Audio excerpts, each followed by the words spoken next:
$100 million from email marketing. That's what I've done in the past 18 months with these exact strategies that I'm exposing to you in this video. After working with over 200 7 to 9 figure e-commerce brands, I have lived, seen, and breathed everything that it takes to run email marketing at the highest level possible, and scaled brands profitably from 7 figures to 8 figures to 9 figures. Now, I'm not here to sugarcoat anything. The truth is, in 2026 and beyond, you cannot profitably scale a brand if you don't have cheaper forms of marketing than meta ads, which are getting more expensive by the day. The e-com landscape will continue to get more competitive, and meta will keep getting more expensive. While most brands are just fighting for these expensive ad spots, the fastest growing brands are utilizing back-end systems of email and SMS marketing to take this expensive traffic and nurture, convert, and get repeat purchases out of these leads. Because while Meta has an average of a 2x return on your ad spend, email has an average ROI of 41x. Mastering email marketing is no longer just a nice to have. In today's world, it's a necessity. In this mega video, I'm holding absolutely nothing back. I'm giving you all the information that you need to run 8 to 9 figure e-commerce brand accounts, just like how I have with these exact systems. I actively run an email and SMS agency, and we work with nearly 100 brands right now. And every month we're doing over $10 million for our brands. So we kind of know what works and what doesn't. So in this video, I'll be going over how to set up your email account, how to grow your list effectively with sign-up forms, how to use a non-discount oriented email approach to get you consistent revenue, how to master the most important part of your email account, your core email flows, how to write and design high converting emails, and even I'll be going through a live example and behind the scenes look of a brand that I'm generating $500,000 a month from email and SMS marketing. Sit back, relax, make sure you watch this whole thing because there's a stupid amount of value, and let's just get right into it. For setting up your email marketing, I don't recommend you use any other platform besides Klaviyo. I'm not paid to say this or anything. Klaviyo is just the best when it's specifically for e-commerce. Don't overthink this. You could look at all these other options, but at some point, if you reach a certain level of scale with your business, you're gonna be switching to Klaviyo. So just start with Klaviyo now. Setting up Klaviyo is super easy. Literally just go to klaviyo.com, and all you have to do is enter your website, sign up for an account, and if you're using Shopify, just add the Klaviyo app. Just like that, boom,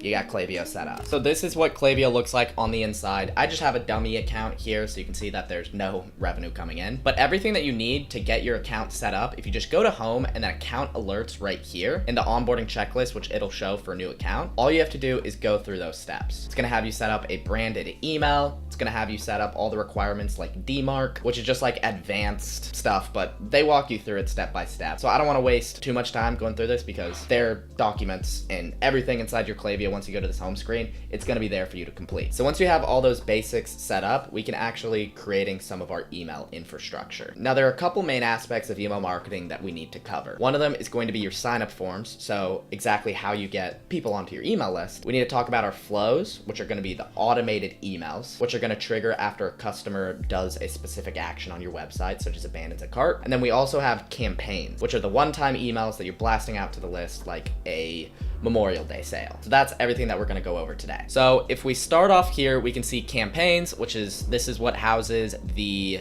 one-time emails that you're sending out to the list. And then you have flows right over here. So the automated emails, you have reviews. If you do reviews with Klaviyo, you have the sign-up forms right here. So think like pop-up forms to getting email addresses. There's just like growth strategies, so like information, but I don't really touch that. And then you have audience. So you have lists and segments, and then you have profiles. So profiles right here is what's going to be all of your email addresses that you've collected. Then lists and segments are just different ways for you to segment people. And then we have different forms of content, such as our templates, images and brand. And of course, we have analytics. Once you have numbers coming in, you can look at the different dashboards and metrics that Klaviyo has to offer. But we're just going to start off with the bare minimum, and we are going to talk about sign-up forms. This is the most important thing that you need to set up when you're starting off with email marketing, is getting people to actually join your email list. So if we click on to sign-up forms right here, you can see that I have different templates right here inside this dummy account. So to create a new form, you need to make sure you're able to add forms to your website just like this. If you click on right here, it'll walk you through steps on making sure that you have on-site tracking on your account, which allows you to be able to actually have your sign up. If you have Shopify, this should already be connected for you. But you have to make sure you have that, and then we can actually create our forms right here. So Klaviyo gives us a ton of different templates that we can go off of for our different forms. They actually just added spin to wins. So if you want to do spin to wins, that's something that you can do. You can also have multiple steps to gather somebody's phone number or whatever you want. My favorite template is this one right here, just nice and simple, grow your email and SMS list. So if we go right here, we can name it test video, and then you're gonna put in the list that you want these people to join. So I do newsletter, and then SMS subscribers, they're going to join the SMS subscribers newsletter. Once we create form, it is just going to upload right into here, and boom, this is our sign up form builder. We have the different steps up here. So we have the teaser, which is going to be this little box here, which you can adjust to different things however you want. You can actually delete this if you want. And then you have the different steps like the email opt-in, and then the SMS opt-in, and then the success page right here. The first thing that I'm going to do though is start it off here on the left side. If you click into styles, you can adjust the pop-up, such as the size of it, what sort of a form it is, whether it's full page or a flyout, something like that, or just like a plain pop-up like this. The different sizes, what sort of images you want. Maybe you don't want an image and you just want it to be this. Background color, background image, all this sort of stuff you can update. And then you can also do targeting and behavior right here, which is going to be how's this form actually firing. So typically for forms, what I like to do is just do a time delay. So typically I like to do just like 4 seconds after somebody loads their page, we're going to use this pop-up form. We don't want to fire it instantly because the person hasn't even seen any information about your website, but we don't want to wait 30 seconds because most people that are visiting your website are only going to be there for 5 to 10 seconds. So we want to make sure we're getting as many people as possible without firing that form instantly. So I like to just do 4 seconds, remove this scroll, remove the exit intent, because sometimes that can fire improperly. And right here, we have it at 4 seconds. And then right here, after visitor closes the form, don't show this form again after 5 days, display on both mobile and desktop. If you just want to make it mobile exclusive or desktop exclusive, then you can also do that. And then click outside form to close. You can cancel that. Just essentially force somebody to click this X button rather than clicking outside this form and it will close that form. So there's the display. You can change the targeting if you want. Automatically, it's just not going to show to anybody who's already on your email list, but you could have it show to anybody, whatever you want here. You can also change if you only want the pop-up to show on certain parts of your page. But I'd just keep it simple, just with what it already is. And now we can kind of adjust this form for what we want. We have a desktop form, and then we have mobile right here. Ideally, I like to make separate forms for mobile and desktop. So in this instance right here, we're going to have this form be our mobile form because that's what 80% of people are going to view. So I'm going to change the targeting right here to just be mobile. So right here with this form, maybe I want to make it a little bit taller, change the minimum height to something like 1,000, and then we can see it gets a lot bigger right here. Limited time, I could say usually a wording that I see work best with pop-up forms is you've got 10% off. So rather than saying take XYZ discount, if you say you've got, psychologically it feels like the customer already has that discount. And by closing out, they lose that discount. So I'd probably do something like this, change the size to be a little bit bigger, and then remove all other copy because any extra copy that you add is going to increase the likelihood that they close out of the form. So you could say you've got 10% off. You could change these buttons and make them bigger. Just play around with it and have some fun. This is a form that I typically like to do. I make this full page. We say take 10% off your first order, or you've got 10% off your first order. Big button right here, claim 10% off. Kind of advanced. What I did is I made a button with a white background that says no thanks, I'll pay at full price. And so that person is forced to click that button and be like, no, I don't want this discount. And then it goes to SMS and we say finish signing up for 10% off, claim now, or no thanks, I'll pay at full price. And then the success page, just start shopping right here. And that's my favorite layout, but do whatever you want and test it out. So that's a little bit on sign up forms and how you can grow your list. You can just turn those live, create a mobile version, create a desktop version. Now you have people joining the list. Now we need to set up our email automations. So a flow like the welcome flow, which is going to fire whenever somebody joins our email list. Somebody signs up for that pop-up form, what emails are we going to send them? We're going to want the welcome flow, and at minimum, we're going to also want the checkout abandon flow. If somebody goes to checkout and then leaves, we're going to want the cart abandon flow, and then maybe a post-purchase flow. There are all sorts of other more advanced flows that you can do, and I have other videos on my channel breaking those down. But for now, we're just going to start with kind of like those base ones that we want to get live. So to set up flows, all we want to do is go to flows right here. And then what you can do is you can create flow, and Klaviyo actually has a ton of different templates that you can use to start out,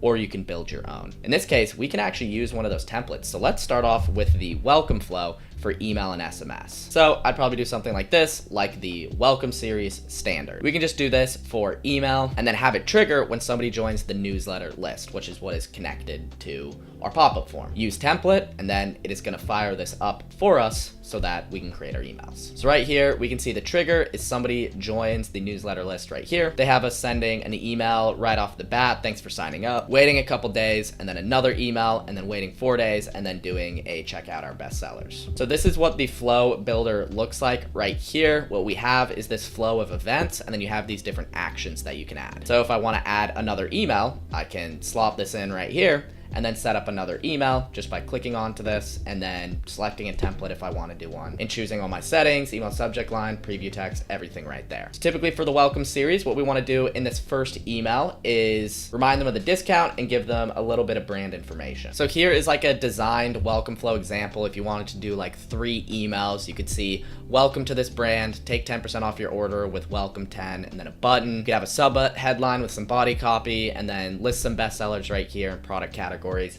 Follow that up with a our story email, just like this, breaking down the story, including pictures of the brand founders and some other images, and then like your brand mission statement, and don't forget to use this discount code because it's expiring soon, and then listing out some selling points right here. And you can see using those templates how this could be done for an example brand right here, like this jewelry brand, just applying the branding, putting in the different images. You can see how professional and effective this is. So this is inside of Figma, which is a design tool for graphic design. And all that we do is we design these emails, and then if we wanted to bring these into Klaviyo, what we would do is use this slice feature and slice up our different parts of the email, making sure to not do too big image slices because that's going to be super large size, usually about 500 in height right here, and then export as an image and then upload those sections back into Klaviyo. That's a bit advanced. We don't need to talk about that right now. If we go into Klaviyo, what we could do is we could just create plain emails just based off of the templates that Klaviyo gives us. So if we go into edit right here, we can see there's different images, and this is what the email builder looks like. You can insert images right here just by clicking replace, add like a branded picture information about the brand. You can just edit copy right inside of here, inside of Klaviyo, edit the size, and everything is right here. It's pretty straightforward, but you can add in anything you want inside of Klaviyo, like your buttons. You can change the sizes of all of them. You can even add product sections where it's actually pulling products from your store as long as you have it connected correctly. You have social media links right here. Everything is just listed out for you, and then you can delete whatever you want kind of up here by deleting these sections. If you want to have a look at what it looks like on mobile, then you have that right there. Then boom, you can adjust and create your emails, put your subject lines in here like welcome to brand, whatever your brand is, and then preview text is going to be what shows up under the subject line with something like, we're so happy to have you, here's your discount. And then the person has to open to receive their discount. And then we can wait however long we want. I typically like to do just 1 day, for example, just right here, 1 day to then hit them with the next message, and then 1 day for the email after that. Klaviyo has a template right here. I usually like to do a brand story email as the next one here. So we can go in here and type up some information about the brand story, add any images that you want. And then for the last email, doing something like why we stand out and kind of a last chance on your discount. That's a super quick, easy, and simple welcome flow that you can implement. Now, the next flow we want to talk about is something like the abandoned checkout flow. If somebody goes to checkout and then doesn't complete their purchase. Again, we can create a flow template inside of Klaviyo just by looking up the checkout abandon, or actually Klaviyo calls it a cart abandon. So we can go into the flows right here and browse by goal, prevent lost sales, and look at these different flows that they have set up. So we have abandoned cart reminders. We have 2 kind of like main ones right here. We have one that's added to cart trigger, and then one that's an abandoned cart reminder. But if we click onto this, we can see that the trigger is checkout started. So Klaviyo actually has a big mistake here because this is actually abandoned checkout. So that's what I'm going to name this, and then we're going to create this. But typically we're going to want, again, the welcome flow, the checkout abandon are the 2 main flows that we want. Then we also have cart abandon, browse abandon, if somebody views a product and then leaves. Then we want post purchase, once somebody buys a product, thanking them for their order, and then something like a win back flow. If somebody bought 6 months ago, reminding them to come back and buy from us. So that's the flow side of things. The last thing we kind of want to touch on is the campaigns, which the campaigns are the one-time emails that you're sending out to the list. So that's what the majority of these emails, which we see in my inbox, are going to be, like this restock alert from this brand. This is something that's not going to be automated. This is something that's set in stone. So we have this as an example. Free steak is back from Butcher Box right here. And we can see this is the email that they did. These are the sort of emails that come from campaigns. And so with campaigns, once we're in this tab, we can just create a campaign. We could say restock. We can have it an email, SMS, or whatever we want. We click continue, and then we have the audience. So this is where all of our lists and segments are going to come up. So we can see our lists, and then we can see our different segments. So typically we just want to be sending emails to our engaged segments, which this is a segment which I can show you how to set up. It's essentially anybody who has opened our emails, because we don't want to send emails to people who don't want to receive our emails. We just want to send them to engaged people. So I'm going to click engage 60. You can see on this list, there are 2,300 people. So that's how many people we're going to be sending to. So we click on to next, and then we have different templates that we can use. We have the subject line and the preview text. So let's say this was a restock, and then I could say something like restock, new favorites as the subject line, and then preview text. These went fast last time, ... And that could be the subject line and preview text. And now we could actually get to creating the email and designing it. We can go to email library right here if we wanted to use some of their templates and try to edit based on their templates. Or we could start from scratch just like this and go back into this email builder, which typically this works just fine. Just have a logo right here of your logo. And then you can drop in like a text box right here and then write whatever you want for the email. Then you can edit right in here, and then you can also add your buttons. So say you write some copy, maybe we want to include an image right here. We write some copy on whatever we want and then shop now right here. And then once we're all set, we can go. Looks like it lost my subject line and preview text, but once we're all ready to go, I'll just fill this in right here. Then you click on next. You can see everything kind of summed up for you, and then you can schedule your email or send it right here. And it's really just that simple. So to create those segments, all we want to do is go to audience, list, and segments. We can create our segments, the different parts of our list that we want to send to, and this is what the segment builder looks like. This is where we can get all sorts of data about our customers. So I could create an engaged 60 days list right here. And what I would do is I would choose the conditions, what somebody has done, and then we choose the metric. So in this case, I want to do somebody has opened email at least once in the past 60 days. And if I create the segment, then it's going to start finding people in this segment, and then it's just going to show up right here. And you can even click right here and look at how many people have done that. You can see all these other segments that I have. So persons placed order in the past 36 hours. We can see people who have viewed a product, but they've placed no orders. Unengaged people, so people who have received at least 5 emails, but they've opened email 0 times and they've clicked email 0 times. People who have bounced in the past 10 days. All sorts of different stuff you can do with your segments. Typically, the main segment that we're going to want to send to is the engaged 60 days. So I just calculated, and I've spent over 100 hours studying the smartest and the fastest growing e-commerce brands like Dr. Squatch, Ridge, Olipop, and a stupid ton more. I did this because I wanted to find out what these brands are doing so differently that have allowed them to scale so fast. And I did find one thing that they take very seriously that not many other e-commerce brands do that has had a huge part of helping their brand scale profitably. To put simply, they're just ahead of the curve. And what they've understood is that ads are getting more expensive than ever, and it's getting more expensive to drive website traffic. And then the site traffic that they do get isn't buying like they used to. The customer is a lot more careful with their money. They don't have stimulus checks of 2020 anymore. And there are thousands of other brands popping up every single day that the customer could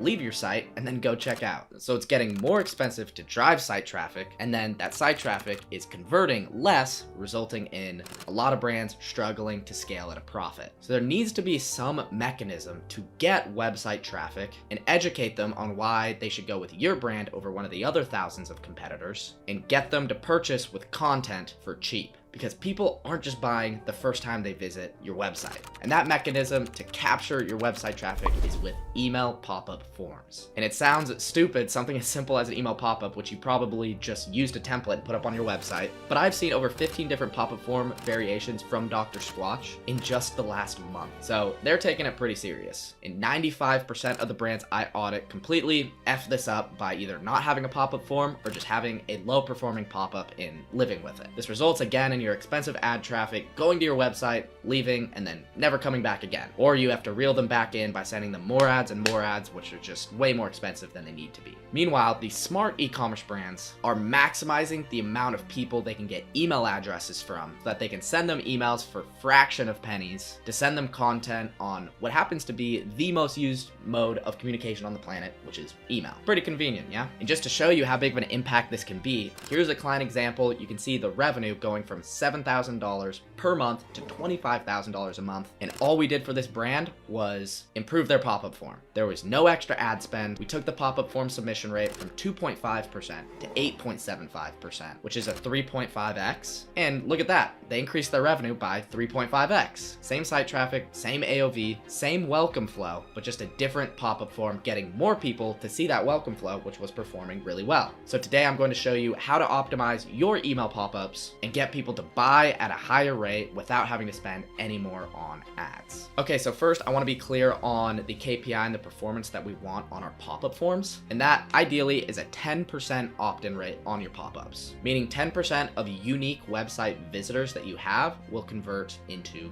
subscribers. So if you bring in 50,000 unique visitors a month, then you can expect with a 10% converting pop-up form to bring in 5,000 email subscribers. And to prove this is possible, here are a couple clients over the past 30 days that we've implemented these forms for. You can see all the conversion rates on the left side. And then this last one, A/B test, showing their old form at 7% and some of the tests that we set up. So how do we do this? Let's get into it. Step 1, we need to start with a strong offer. Your offer is everything. Not quite everything, that was kind of dramatic, but it's very important. No one's just gonna join an email list for exclusive information or weekly updates. No, this isn't a charity. People aren't just gonna willy-nilly throw around their email address. They need something valuable in return. I've tested doing like free guides or like PDF documents versus like discounts and doing like free gifts. In terms of revenue and profit, discounts and free gifts just consistently outperform free guides. You can execute a free guide funnel, but I have not had a test where it performed better than just giving a simple discount. So I recommend just use a discount and don't try to get too fancy. You don't need any crazy discount, 10%, 20%, those are fine. And I recommend if you have an AOV of above $100, use a $1 off discount. And if your AOV is below $100, do a % off discount. If your average order is $500 and you do a 10% discount with your first order, then really what you're giving is $50 off. And if I went up to you and was like, hey, here's 10% off, versus if I went up to you and was like, hey, here's a $50 bill, probably the $50 bill would sound better. So typically with brands that have a higher AOV, we want our offer to be dollars off. If your AOV is $50 and we're giving 10% off, usually 10% off sounds better than like $5 off. What does work really good as well is a free gift with purchase. So something like, hey, get a free sample pack on your first order. Or hey, get an extra blank t-shirt if you place an order above $100. Those work great. And just a pro tip, try a mystery discount. People just love mysteries, they love the curiosity, and they will sign up with their email just to see what the discount is. And then you can educate them into a purchase and get them to convert down the line. Here's an example. You can see the form submit rate on the right side, 7.3% submit rate for the top one, which was just saying, hey, sign up for your email for 10% off, versus the bottom one where we said, hey, sign up with your email for a mystery discount. A lot more people signed up for the mystery discount, literally 2 times more people. And what did we get? Double the list growth. Run that for 2 years and we probably have double the email revenue as well. More people on your email list, more revenue. So make sure you nail your offer, make sure it's clear, and then you'll be good to move on to the next step. Step 2, we want to choose our pop-up type. So what kind of a form do we want to run? So there are really only 3 options that you need to choose from. We have the classic,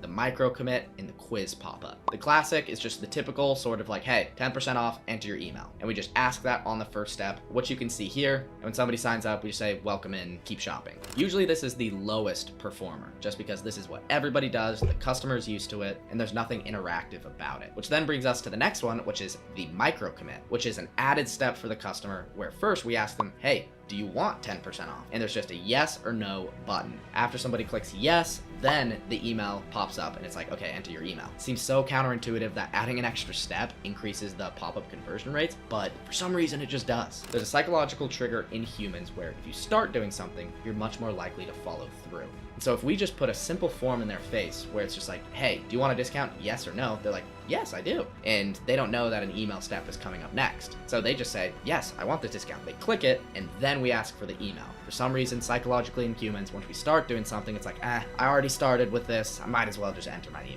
And then even after that, you could be finished signing up with SMS as like the step after that. And they're like, I already entered my email. I'm so close to getting the discount, might as well put in my phone number. And then this brings up the last one, which is similar to the micro commit, and that is the quiz. The quiz is the same sort of deal where we're not asking for the email right off the bat, we're asking the customer to answer a question or a quiz. Like this example for a brand, which is like baby apparel. And we ask like, are you a parent? Are you buying a gift? Or are you expecting a baby? Now this is so much more interactive for the customer. They feel like it's custom to them, and not a lot of brands are doing this, and it just converts like crazy. The customer feels like they earned their discount, and so they opt in at a much higher rate. So after they answer that quiz question, then it's the same sort of micro commit deal where it's like, awesome, you have your discount, just give us your email. It works like a charm, and we get data from the customer, which we can then send them custom information for, which is a little bit advanced, but it's something that you absolutely could do. So my favorite is doing the quiz. As far as the best performing, the quiz can be harder to execute if you don't know like all the best practices, but it does convert the best. And then the micro commit is usually next, and then just straight to email. But test them all, every audience is different. Okay, so we know what form type we're going to use. Now let's actually put this into practice with what are the best practices? What do you need to know when you're building your form? First, we want to make sure we have minimal text, as little as possible. The more text we put, the more overwhelmed the customer is going to be, and the more they're going to want to leave. Make sure your headline, just like, do you want 10% off or take a mystery discount? It's at maximum 6 words, ideally 4 to 6. And try not to use any other text. You can use a little subtext if you need to, like on a quiz. We want to remove everything. Every extra word you add will increase your churn. Just keep it dead simple, just like, here's 10% off. And then next, for your call to actions, you don't want to say continue. If I have a pop-up that says take 10% off and it has an email field and then it says continue, when I see that, I know, shoot, continue, that means I'm not done. I'm gonna have to enter my phone number. I'm just gonna leave now. I don't want to give these guys my number. We want our call to actions to just say claim now, activate discount, anything like that. We want to make sure the barrier to entry seems super low for the customer. And then third, super important that I see a lot of brands mess up is don't ask for more than one input per step. On the same form, we don't want to ask for somebody's email and phone number at the same time. When the customer sees that, that looks like a lot of work, rather than separating things and just having email first and then SMS a step after. It's the same thing about like asking for somebody's first name. Never do that. It's added work for the customer. It's going to increase the churn. Test this for yourself. Have a pop-up form with like first name and email versus just one that says email. I guarantee the email will perform 25 to 50% better and make you more money than the extra money you get from somebody by having their first name. It's pretty bullshit. Having somebody's first name in a subject line, it's not going to increase your revenue 25 to 50%. So don't do it. One input per step. And then 4, just do as simple of a design as possible. Don't do too much. Don't distract. Don't have images. You can execute maybe like one simple image, but I like my forms to be as simple as possible. Nothing crazy. We want our message to just be focused on the offer. 10% off. Anything that isn't on that will distract. Tip number 5, if you want to be aggressive, remove the X in the top right corner of your pop-up forms. Why? Because when somebody sees a pop-up form, immediately they have been trained to have their thumb already start moving to the top right corner. We don't want to give people that option because they aren't even going to read our form. Right when they see a pop-up, their thumb is moving to the top right corner. So we want to remove that and put the close button somewhere else in the form, like at the bottom under the submit button. And that ties into the last tip here is using a no thanks close form button. Instead of having that X in the top right corner, have a button below that says no thanks, or if you want to be even more aggressive, you say no thanks, I'll pay at full price. Because then we're forcing somebody to close out by saying, no, I will give away the free money that you're giving me. It's a little bit more aggressive, but it works every single time. Now I want to walk through a couple of bad examples so you know kind of like what to avoid. First, we have this one where the offer just doesn't look compelling. It says 5% off, and it's really hard to read the offer. There's just a lot of words here. But the main thing is the offer. 5% off, nobody wants that. But this brand's average order value was $1,000. What sounds better, 5% off or $50 off? We want to make it clear that it's $50 off, so I would have changed the offer to that. And then coming up on this next one, it's kind of blurry, but wholly input fields. How many people are actually going to fill this out?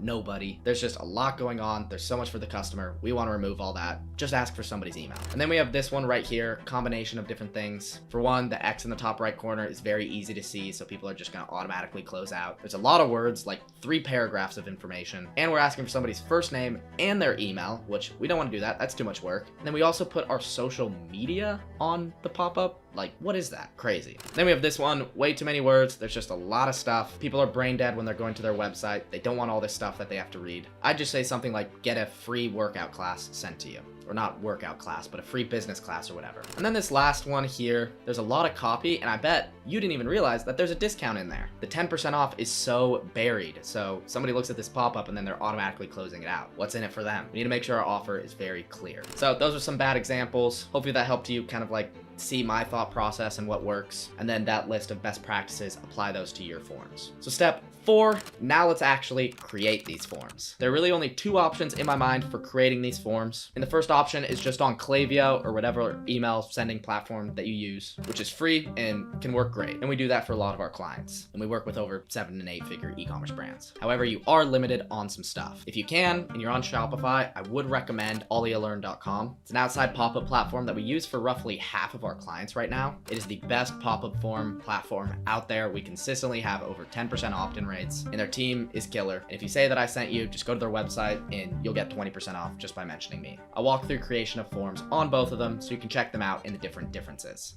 Okay, so I have here just a mock Klaviyo, and what I'm going to do is I'm going to create this form. I'm just going to do for mobile. I like to separate my forms, have a mobile one and a desktop one, make sure that they're both optimized for the device. But with mobile, I usually just like to start with this template right here once you go into sign up forms, and then we can kind of just start with this. So if we go over here and then click mobile, this is like the base option that they give us. So right here, we could just edit right here on this form and do a variation that goes straight to email. But I want to set up a micro commit and then also a quiz so I can show you guys how to build that inside of Klaviyo. So super easy. We have these two steps, the email opt-in and then the SMS. I'm just going to clone this email one and then name this that first step, the micro commit. We clone it and then it's going to pop up here and then we just drag it to be that first step. And all we want to do is remove this email input field here, and then right here, this is our micro commit. So we can just say, do you want 10% off?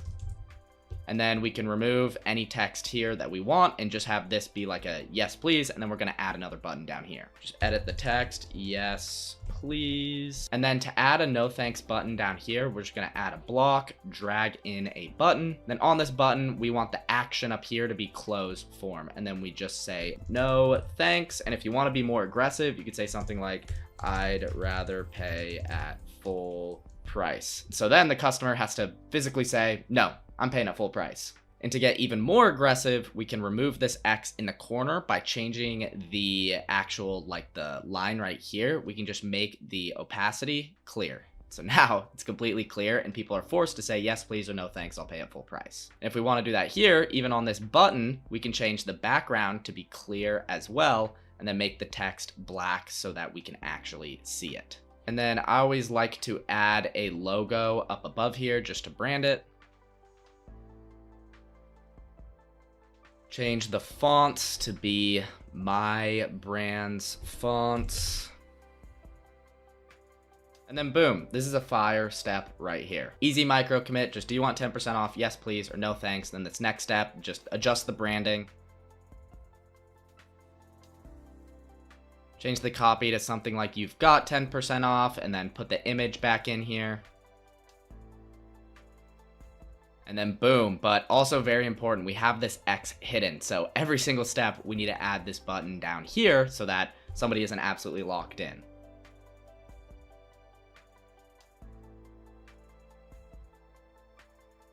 And then boom, we are all set here. I just want to change this call to action. We don't want to say continue because somebody knows they're going to have to enter their SMS information. So I would say something like claim now. Boom, there's the micro commit, the email opt-in, and then I won't do SMS, but super simple. You can just do whatever you want there. I won't update the branding just for saving time, but boom, there's an easy micro commit form right there. Now, what if we wanted to do a quiz-based pop-up where we had multiple options and it's like, hey, you've got this discount, tell us what problem you're trying to solve, and then give somebody options so that we can get data from the customer. And that's actually very, very easy as well. So all we want to do is add more buttons just right next to this and then change the answers to be different things. So let's say I was a fashion brand and I wanted to get data on if my customer was a male or a female. Then I would say something like, you've got 10% off. We want to say you've got because psychologically it tells somebody you already have this discount, and if they deny it, they don't want to lose something. Psychologically, it just works better. So I'd say you've got 10% off, and then I would drag in a text box below with instructions for the quiz. I'd say something like, just tell us what you're shopping for, and then adjust the branding font.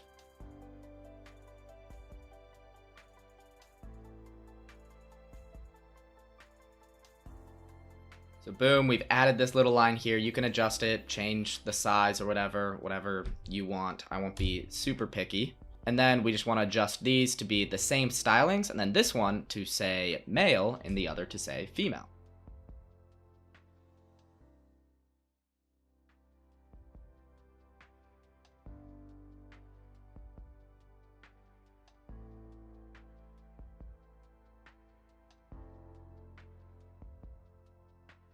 And then boom, just like that. You've got this discount to claim it. Tell us what you're shopping for, male and female. But we also want to have in Klaviyo the data on what they say. So what you can do right here is submit the hidden fields, and then we can add a property for gender. If they click this, then it's going to be male, and if they click this, it's going to be female. So what we do is we can just add a property. You might already have it in your Klaviyo, but if not, you can just create gender right here and then enter male, and then boom, it will create it once somebody enters. Super key also, this said close form. We just want it to be submit form, just like the other. Add the property and set the value as female.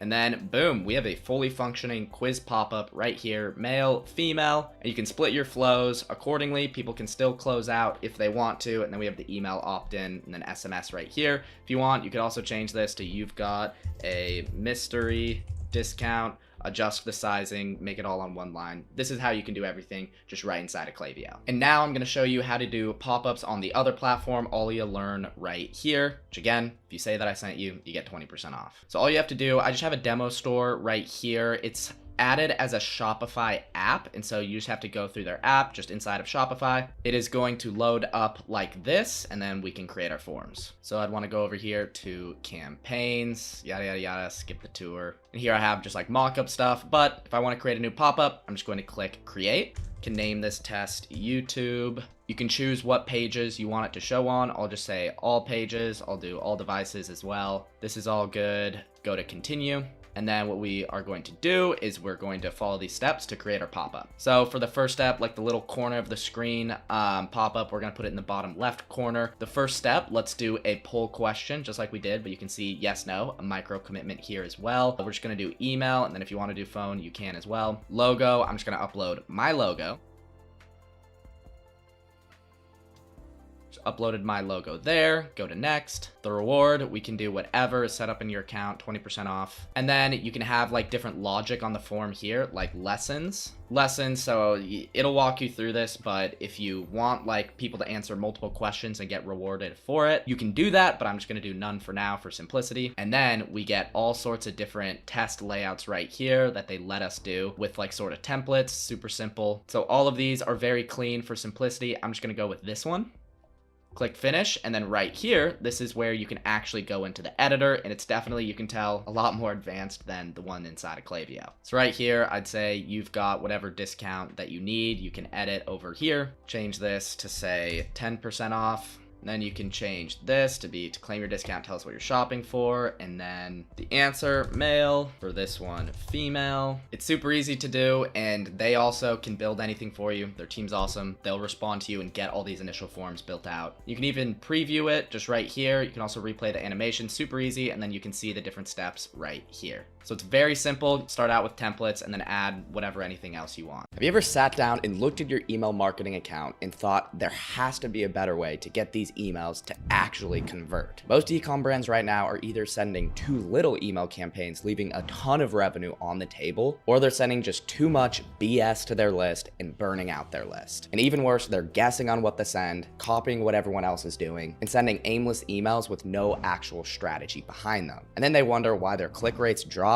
and their revenue plateaus. This new playbook is the answer. This is the exact system that we've used to generate over $100 million in e-commerce sales in just the past 18 months. Nobody else is teaching email strategy like this, so let's just get right into it. So why is this video important? Ad costs are rising, and to be honest with you, they're not going down. We're having to pay even more every single day to get site traffic and acquire customers, which makes retaining our margins in our back end the #1 most important focus for surviving in this market and actually scaling. Now, many brands are just throwing around monthly discounts to try to get conversions, which is just going to kill themselves in the long run. The brands who are utilizing modern strategies, like the ones I'm showing you in this video, to maintain high profits will be here for over 5 years, while the brands just throwing their profits away with discounts and improper email marketing are just going to fizzle out in 1 to 2 years. So if we want to build a strong strategy that gets people to convert, we have to understand the state of the market in 2025 and 2026. We can't build a strategy if we don't know what's going on. So the first thing to know is that competition is crazy. It's fierce right now. There's 1,000 new brands launching every single week, and customers are overwhelmed with all the options, and loyalty is lower than ever. If you get somebody to buy from you once, that doesn't mean they're gonna keep buying for you, because there are new brands popping up every single day, and people like new. They like to shop around. And that brings us to number 2, which is shoppers love to browse. The experience of discovering brands is half of the fun. It's always like a game. It's like, I found this new awesome brand, and it's kind of just fun for people. So social feeds are literally the new shopping mall.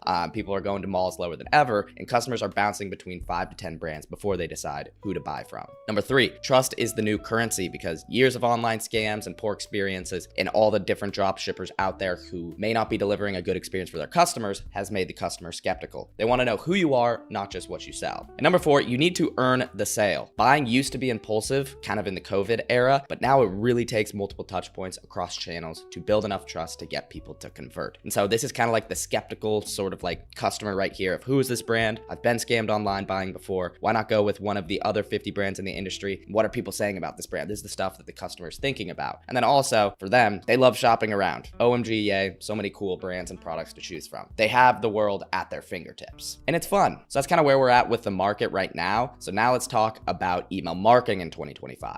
Now, email marketing is the #1 option for sending content, building trust, and staying top of mind with customers for a few different reasons. Number 1, email marketing is cheap. It is the cheapest marketing channel that you're going to find out there, which makes getting an ROI from it even easier for you. Number 2, you own it completely. It is your audience, your list. You don't have to worry about any outside factors or people. Number 3, it's predictable and scalable. You know that if you have X amount of people on your email list and they're a warm audience, you can get them to convert at a percentage of your total sales. Like for example, most of our clients at around 40% of their total store revenue coming from email every single month. So that if their ads get shut down or their ad account gets banned, they know that with email, they have a steady baseline of revenue coming in. And then as the brand scales, the list and total revenue will scale. Number 4, it increases your customer goodwill. If you're sending the right content, you're not just spamming across ads and then also the email list with discounts, you're building trust and sending good content, then you will build goodwill. Number 5, nobody can take it away. Zuck cannot shut down your email list. So you are kind of playing, and with Zuck in ads, you're at the mercy of him. He can kind of charge whatever, and you're kind of forced to just pay it. Not with email, it's yours. So to put it simply, email is the cheapest way to get traffic from people who already know, like, and trust you. Sounds great to me. So now we need to get to actually how do we execute on email marketing? And it all starts with ideating and building high converting email marketing calendars. So this brings up the first question of how many email campaigns should you send? Now, every brand is different, and of course it depends, but 3 times per week is typically the sweet spot for retaining your list while also getting good consistent revenue. I wouldn't recommend going any lower than 2 times per week, no matter your e-com store size. Some brands who are smaller, they're concerned about not sending enough. Some brands who are smaller, they're concerned about sending too much, but it doesn't matter your list size. We need to keep them engaged, and 2 times per week is that good sweet spot. See, sending 1 to 2 times per week, the customer just kind of forgets about you, and the customers are just unable to form a habit of opening your emails. It's not consistent. You're not staying top of mind. And so you're kind of just leaving money on the table. Whereas sending 5 to 7 times per week, you can get higher unsubscribes. Customers can get a bit annoyed, and it dilutes the power of your messaging. Every email holds a little bit less weight. And then at a certain point, the revenue is going to plateau. Whereas we found that sending 2 to 4 times per week is higher revenue, lower unsubscribes. You're able to stay top of mind with customer, and every email has the same equal weight and impact. And this is kind of just like once per week, everybody's going to forget that you exist. Whereas like sending 4 times per week, the customer gets to know your brand. And even if they don't open the emails, the recognition of seeing your brand is going to get you sales. So as far as like a sending rule of thumb to kind of like give you something to gauge off of, I put this together, and this is going to go off of store revenue or monthly site visitors. We like to use monthly site visitors as a metric too, because this will impact list growth and new subscribers coming in. We can send more emails if we have high site traffic, because we can risk more unsubscribes, because we always have a lot of new people coming in consistently to the list through our pop-up form, from which hopefully you're optimizing, because the pop-up form is the most important part of your e-com funnel. So if you're kind of at the 0 to 50K a month store revenue or monthly site visitors around 0 to 25K a month, I would recommend 2 times per week. If you're kind of in the 50K to 250K a month and you're getting 25K to 50K monthly site visitors, and that can go kind of like maybe to 100K a month, I would recommend more at the 3X per week. If you're at 250K to 1 mil a month and 50K to 250K monthly site visitors, 4X per week is a good sweet spot. Then if you're over 1 mil a month, 250K plus monthly site visitors, then we want to go with kind of like 5 to 6 per week to then 7 per week sending every single day. The more you send, the more unsubscribes you will get, but as long as you're just replenishing this with new leads coming into the email list, then you're good to send at this frequency. So you know how many emails that you're sending, but what exactly should you send? We have a few different content pillars that we want to send emails for. We have educational emails, which is going to be like frequently asked questions or ingredient education. We have social proof emails like customer testimonials, media features, anything like that that proves how reliable your brand is. We have community or branded content like a brand story, founder messages. We have product or collection highlights, so just highlighting specific products, trending, gift guides, or single product feature. And then of course we have sales, such as your limited discounts. Now we find a good cadence for sending is to have an even amount of these 5 different content pillars. For example, if you send 10 emails per month, which is going to be roughly 2-ish per week, you could have 2 educational emails, 2 social proof emails, 2 product specific promotions, 2 community or branded content emails, and then 1 sale that is taking up 2 emails. And that is a good way to look at everything here. And I'm going to give you a ton of different campaign ideas that you can use. But one thing I want to make sure that we're doing is mixing our graphic and our text-based emails. This is the new stuff that works in 2025 and 2026. We want to balance these two. We have our graphic-based emails, which are needed for our branding and showing off our products. We need to appeal to our customers visually. And these are also great for list engagement because we can't just send the same stuff or the same type of visuals to the list over and over again. They're going to get bored. They're not getting dopamine from this, and they're just going to unsubscribe. But we also need to do the text-based emails, which are the secret sauce. These are literally plain text emails that look like they're coming from a friend in your inbox. And these convert so well because they add a personal touch because you want to make it come from a person. They're super duper simple, and they're just really easy for the customer to click and go to your website. So we want mostly graphic-based emails to keep the list engaged visually, but then strategically mix in our text-based emails for a couple of cents to a month to give that personal feel that customers will convert at a high rate from. So we can look like this graphic-based email here, kind of what you'd expect for a graphic-based email. This is a great graphic-based email. We're going to break down how to do the design here. And then we have this text-based email right here, which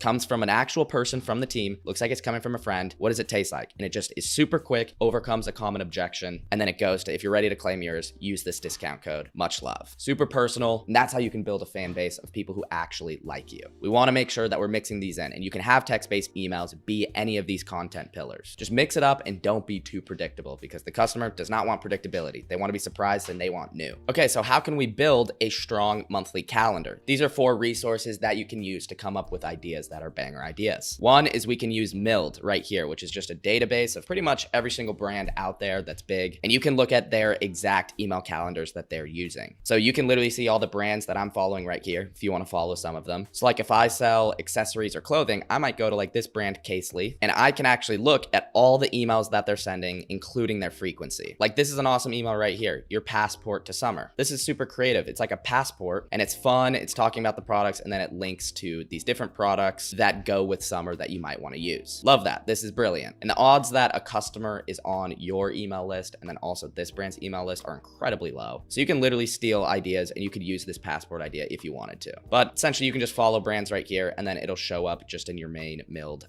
section right here. And this is my #1 way for getting email ideas. And then also I've attached a swipe file here of 84 high converting emails backed by me, $100 million email marketer. You can use this to get some ideas on different angles that I like. These are all non-discount emails. And then you could use the 100 email ideas listed below in the next slide. Then also you can use AI to strategically build out your calendar, which I'm going to be showing you. So here are 100 high converting email ideas fixed into the 5 different content pillars that I showed you. There's a little bit of information with each one. So we have our educational emails right here. We have our social proof emails. We have our community and branded based emails, product or collection highlights, and then also the sales and different sales that you could be running. So use this. This doc's going to be in the description so that you can have this for yourself and use these ideas. And then also you can use AI for calendar creation. I have another resource for you. It's the email marketing brain. It's a custom GPT that I've trained with over 500 pages of email marketing knowledge, which can be used to make calendars, come up with email ideas, and answer questions you may have. It's free. The link is right here, wellcopy.net/GPT. And here's like how the process looks. On the homepage, you click the main menu. The main menu is going to ask, what are you looking for? You want to click D, which is create me an email marketing campaign calendar. It's going to ask you for some information on the brand, and then boom, you can see the results and then some examples of what your calendar could look like. The one supplement you're underusing, your gains checklist for August, National Family Day, behind the scenes, your muscles don't grow in the gym. So you can see how it's mixing in all these different pillars, which I mentioned. It's because I trained this. So I highly recommend using that. And so here's like what an example calendar for Nike may look like. And I'm just using just like 4 emails per week. But you can see you have a campaign, March favorites, science behind tech fleece. So mixing in a little bit of educational content. And then we have a sale right here, free hat with orders above $150. Campaign, education tips for warming up, not really selling them. And then we have a restock, so product highlight. We have a blog for education, best-selling product feature, and then a sale for St. Patrick's Day. And then some social proof, campaign, celebrity feature, and then a scientific study, some more education, then a product feature right here, and then a new release because I assume they'll be releasing items. So that's an example calendar. Use this yourself and use the resources that I gave you. So now let's get into segmentation, which is essentially who are you sending these emails to? two. So segments are very similar to lists, but they're different in one key way. Lists inside of the platforms that you're using, mainly Klaviyo, are completely stagnant. It's just a flat list of people, whereas segments are dynamic. They can change at any second based on requirements that you set. It is just a segment of your full list, a subset of people who meet a certain characteristics that you provide. For example, that would be something like anybody who has bought 2 times in their life. There might be 4,000 people in that segment. That's what a segment is. And so why do we want to segment our campaigns? Why not blast to our whole entire list? Well, segmentation allows you to pinpoint certain members of your list so that you can gather data and create targeted emails to send based on where they are at in their customer journey. Now, the benefits of proper segmentation are going to be improved deliverability, increase your inbox placement rate, and go less to the spam folder if you can use proper segmentation and only send to people who are interested in you. You can get more sales if you're more targeted and more intentional. You can save time with a lot of the automation and figuring things out. You can have a personalized customer experience if you have segmented specific emails. So these are like some basic segmentation use cases and the main ones that we want to follow. The most important and what 95% of your segmentation is going to be is engaged list for improved deliverability. We want to segment our list for campaigns to only include people who have recently opened or clicked emails. So we ensure that we're only sending emails to people who want to open our emails. If we send to people who aren't opening our emails, Gmail will notice and send a spam. If not a lot of people are opening our emails, Gmail thinks, oh, these people don't want to receive this brand's emails. They're sending spam content. So we're going to send them to spam. Whereas if you send emails with proper segmentation only to people who are interested in receiving your emails, you're going to get high open rates. A lot of people will be opening your email, and then Gmail will look at that and be like, oh, this is a cool brand that people want to listen to. And so they can go to the main inbox. So we want to make sure that we're using good segments there. Then number 2, interested customers for more sales. So we can target people who have been active on our site or even added items to cart, but haven't made a purchase, and send them extra content to try to get them to cross the line. We can also have targeted campaigns based on product interests. So we can create segments based on people who have viewed a specific product or category and send them content. And then also we can pinpoint unengaged profiles so that we can suppress these people who haven't been engaging and we're already going to naturally churn. Since they aren't opening our emails, we want to remove them from our list so that we are not harming our deliverability, and then we can suppress them and save money on our email marketing bill because we're getting charged by our number of profiles. Now, the possibilities of segmentation are literally endless, but we don't want to get too complicated here. Yes, we could hyper segment our list by each of their favorite colors and if their belly button is an innie or an outie. And yes, that would probably increase your conversion rate if you're able to send targeted emails to each one of these people. But at what cost? Would you rather send 1 to 2 hyper targeted campaigns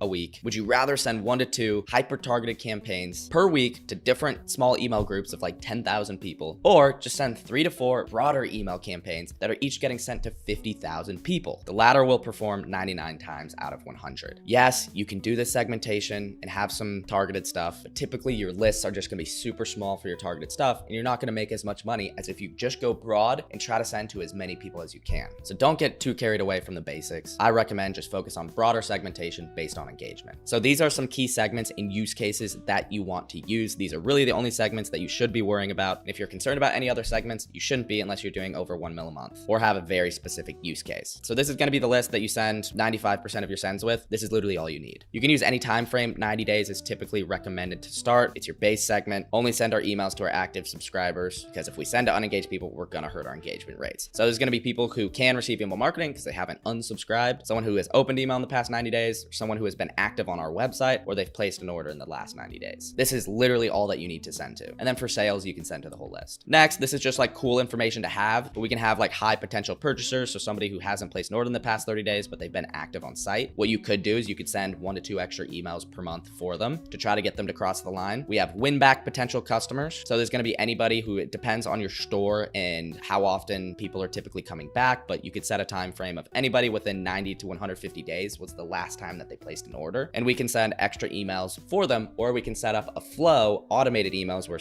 anytime somebody enters this segment, we get them into a couple emails of like, hey, we miss you, or you were interested in this product, why don't you get this product, anything like that. Of course, we have our VIP customers, which you can set the different parameters that you want, but that could be anybody who's placed an order 4 times or more overall time. And you could have this trigger an email flow, or you can send like 1 extra VIP email every quarter with like a special offer for them. And then this is an interesting one that you can send targeted campaigns to, which is going to be interested in X product or category. Somebody has viewed an item where the category is this, or they've added that category to cart, or they've started checkout with it, or they've placed an order with that item or category. And then you can have a list of people who are interested in that specific thing on your website. And then we have our suppress list. So this is going to be our list where every single month we want to suppress these people because they're clogging up our account and they're driving up our bill. So essentially, this is going to be anybody who can receive emails because they've subscribed, they've received at least 5 emails overall time, and they've opened emails 0 times in the last 365 days, or they've bounced email at least 3 times, or they've marked an email as spam. We don't want to send any emails to these people, and we should be suppressing these people every month on Klaviyo. Just an overall segmentation tip, just send email campaigns to your 90-day engaged list. We achieved these results of all of this by sending to the engaged list pretty much exclusively. You can see the placed order right here of just sending to these 90-day engaged lists, and every once in a while opening things up. Don't go too crazy, just use your engaged lists. So now let's talk about our copy and design and what's working in 2025 and 2026. So we need to understand the 2025 and 2026 customer is absolutely scared of reading. With TikTok, Instagram, Snapchat offering instant dopamine, you can't blame them. The average time you have with a customer's attention span has shrunk drastically in the last few years.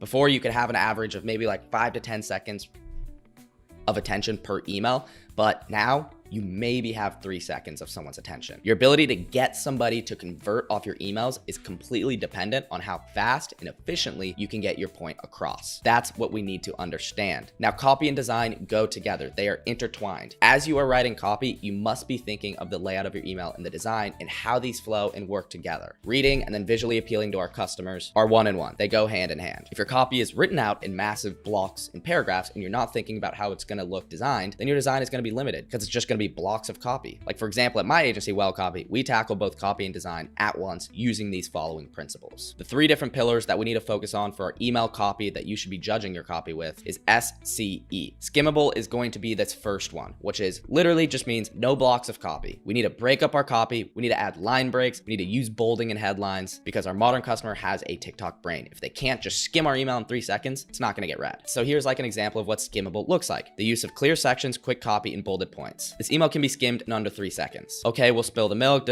packed with protein, 0 sugar, 100% gluten-free. Oh, I just went gluten-free. Let me read this back again and get some more information. That could be the thought process of a customer. Bolded headlines right here with the main points and copy that's short and sweet. That's what we want for it to be skimmable. The second pillar is clear and concise. We want to focus on one core takeaway per email when we can. Our customers are in zombie mode in our inbox. We want to make our message obvious and easy to absorb so that their zombie brain can understand it. This is a great example of an email focused on one specific thing, not 5 different things, which allows the customer to easily comprehend. It's all about enhancing the benefits of caffeine. Hey, did you know that our product, with research, enhances the speed and accuracy of cognitive tasks? Boom. Look at how simple this is and how easy it is for the customer to understand this. Instead of spamming with 10 different takeaways about the product, I can leave this understanding that, okay, this product is going to make my caffeine perform better, which is super simple. And then lastly, we have engaging. Boring emails just don't always convert. And in the long run, we need to have engaging emails because if we have boring emails, customers are going to unsubscribe. So we want to use education, we want to have humor, we want to have punchy phrasing, emotional triggers, or helpful info as well. Emails should be giving the customer a hint of dopamine. This email does an amazing job of being fun, but also educational, giving stuff that the customer can learn from and giving them facts that they can use in conversation at like a coffee shop with a friend. And this will directly increase our engagement. It says, don't just buy shit, invest in yours. And then it breaks down, you will spend 92 days or 2,200 hours of your life on the toilet. Want to make that time feel smoother. I love this. It's fun, it's edgy, and it taught me something, which I love. And it makes you to really like value,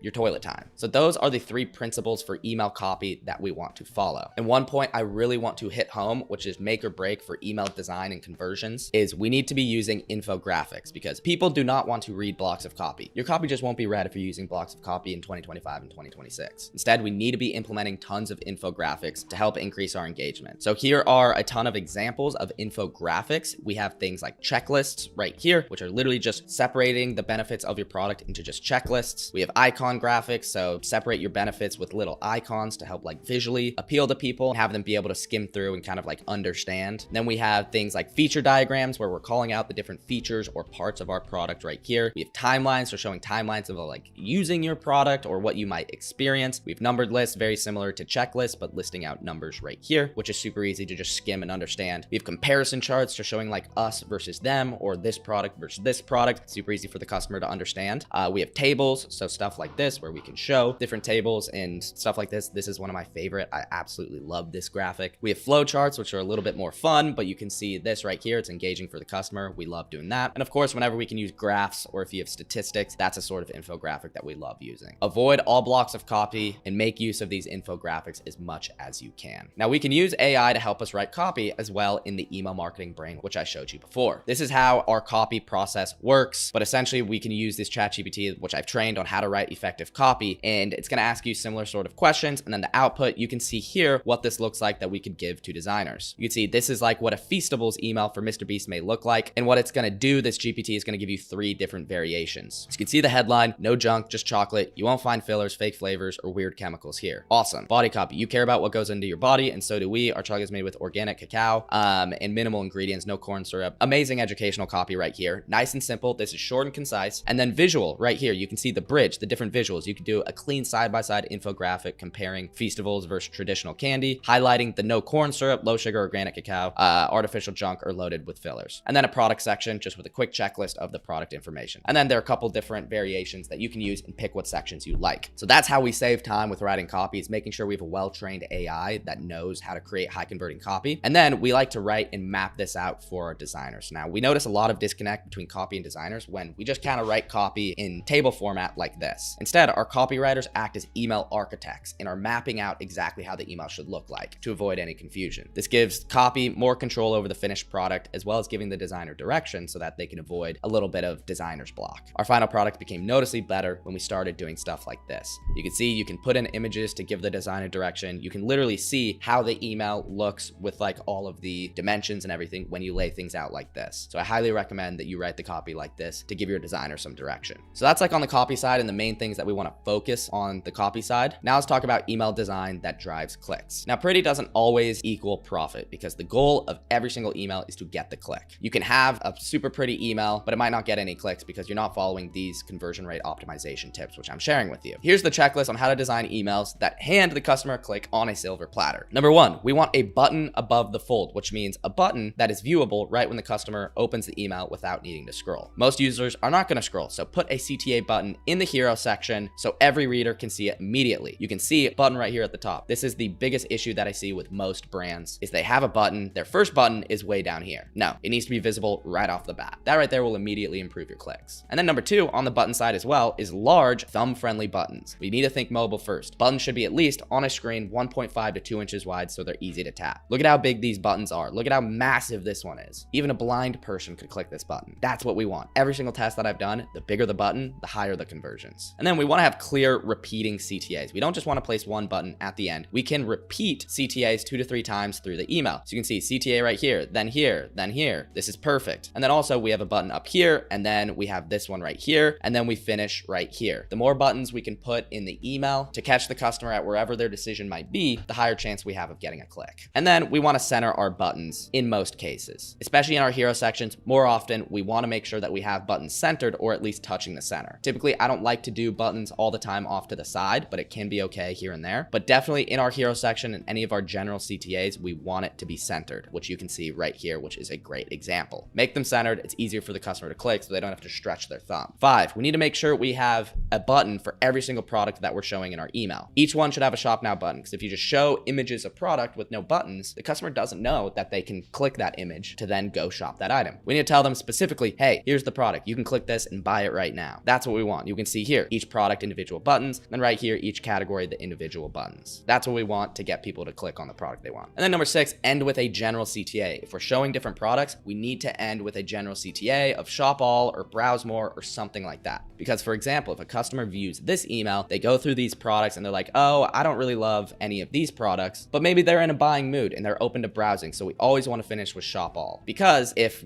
they got to the bottom here and they didn't find a product that they like, it's going to be much more effort for them to click this, go to that page, and then go to like general all products on the site. We need to make it super easy to just shop all and take them to a general landing page. And you can see that with all of these right here. And then make CTAs stand out. So make sure you use high contrast colors and simple backgrounds, because your buttons should be the most obvious thing in the email. Blue background with like an orange button right here. This is how we get these to pop and make them stand out. These are the best practices that we want with every email. So make sure as you're designing emails or as you're reviewing emails that are designed, you're going through this checklist. And so how do we design emails? We like to design emails inside of Figma. It's the best platform for email design. It has way more capabilities, organization, and scalability compared to platforms like Canva. You will likely need to hire a professional to help put these designs together unless you have a design background. But if you want to see me actually design emails in real time, these are 2 videos on my YouTube channel which goes over the whole process. I want to keep this video as short as possible, but there's a video on watching me writing and design emails for Mr. Beast, and then also for Gymshark right here, designing 3 emails. These are are insights and stuff that you won't find elsewhere. And I talk about the whole process from writing the copy to designing the emails. So I recommend you check those out if you want to learn more about design. And then also utilizing our text-based emails. We need to be utilizing these. They feel personal. They look like they're coming from a friend. They're dead simple and have no distractions. Buttons are clear and easy to see, and they stand out and cut through the noise. We talked about this earlier, but I wanted to have another reminder because these just work like crazy. These can be built right inside your email sending provider with no design needed. And you know what? If you suck at email design and you just want to send these text-based emails, you're more than welcome to. Just be careful that your engagement will decrease over time as people aren't getting visually appealed by these emails at all. But we want to make sure we're sending at least 2 to 3 of these every single month. And one thing also to make sure that we are clear on, again, is good artist copy, great artist steal. Steve Jobs and Pablo Picasso said it, so you can do it as well. You don't need to be reinventing the wheel. Stick with what is proven to work from these brands who invest a lot in their email marketing. They probably know what they're doing. So here are some good brands to steal from: Monkpack, Kizik, Duck Camp, Magic Mind, Magic Spoon, Olipop, Dr. Squatch, Seed, and Breeze. These are going to give you a good starting place for getting inspiration on email design. Again, we have Milled, which I went over earlier. We also have Really Good Emails, which is a website right here, which shows you a ton of really good emails. And so you can steal different templates. And then also Email Donut, which again is a ton of email designs, and you can switch by email type. But these are great for stealing layouts and finding emails and styles that you like. Now, every brand out there probably has an email welcome flow, but most of them are doing it wrong. They're using outdated strategies, and they're not using what's actually working right now in 2025 and 2026. So in this video, I'm giving you the exact strategy that I've used for over 150 7 to 9 figure e-commerce brands, and that has generated over $20 million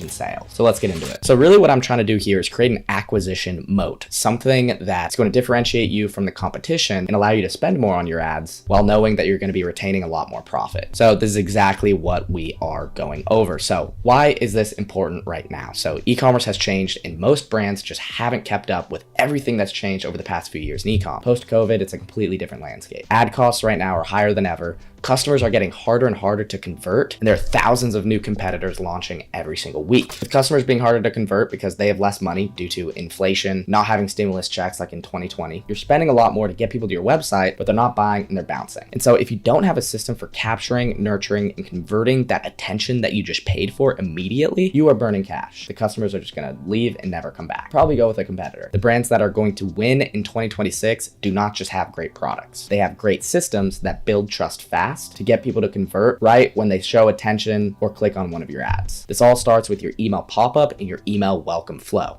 If you dial that in and create that profitable funnel that predictably gets website viewers to convert within 7 days, then you're gonna have a profitable machine that you can just spend more ads on. So that is what we're talking about. My name is Max, founder of Wellcopy. We've done over $100 million in e-commerce sales. So the state of 2026 e-com, I wanna go in a little bit more depth because what has changed over time? We need to understand kind of the landscape and what's different. So we have tariffs increasing with like US and China, which is gonna be eating into our e-com margins. We have inflation, which is eating the disposable income for the customer. AI is just making it so easy to copy products and copy stores. Someone can type in your website and have AI recreate it. They can change the branding a little bit and they've just copied your store, because there are over 1,000 new Shopify stores every single day, which is crazy. So this is like the timeline of kind of like what happened and also why your product alone isn't enough anymore. So 2020 e-com was really easy. Stimulus checks and easy sales. People just had cash and it was easy to just throw up some ads and people would buy. And then following 2021 iOS 14 hits, 2022 Facebook ROAS tanks. We saw a lot of brands fall off after this bull rush in 2020 and 2021, and only the brands with strong retention survived. And in 2020, we saw a lot of brands whose cost per acquisition tripled, which really made your lifetime value your lifeline.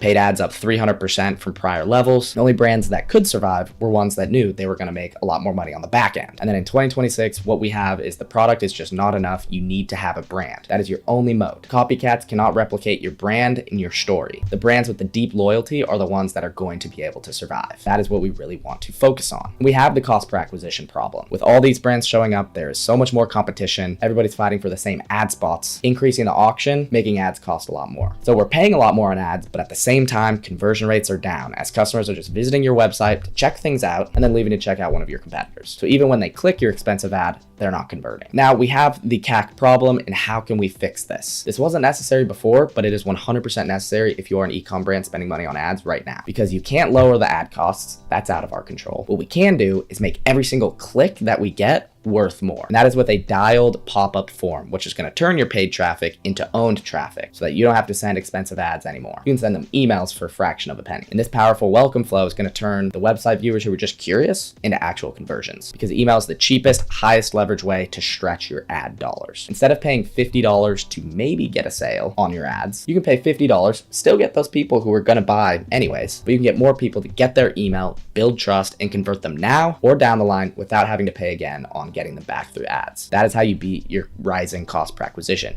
If you own the attention, you can nurture the trust and capture the sale. So if you don't nail this, what's going to happen is you are going to miss your trust window. So right when a customer clicks on one of your ads or a customer goes to your website for the first time, that is the warmest they are ever going to be. If you just let them go to the website and then leave and you don't have anything to show for it, you don't have an email or phone number to get them back, they're just going to leave and never come back, and you lose that and you abandon everything. And all future purchases are lost forever. Instead, we need this pop-up and welcome flow. So we can have kind of like this without, where you go $50 ad spend, you get some clicks, people bounce, you don't have that email, that person's lost. At least with a pop-up and welcome flow that's dialed, you get $50 with your ad spend, you get clicks, and even if they don't buy, at least you get the email captured, and then you can send them your dialed welcome series, which we're going to go over in this video, and then you can either get that sale today or you can also get it later because you have their email and you can send them emails for fractions of pennies, decreasing your cost per acquisition and then increasing your LTV. Same ad spend, but completely different outcome just by having this system dialed. So this is how we are going to create our moat and increase our sales with our acquisition funnel. Your product alone is not enough. You need more systems. You need to find ways to stand out from the thousands of others in your niche.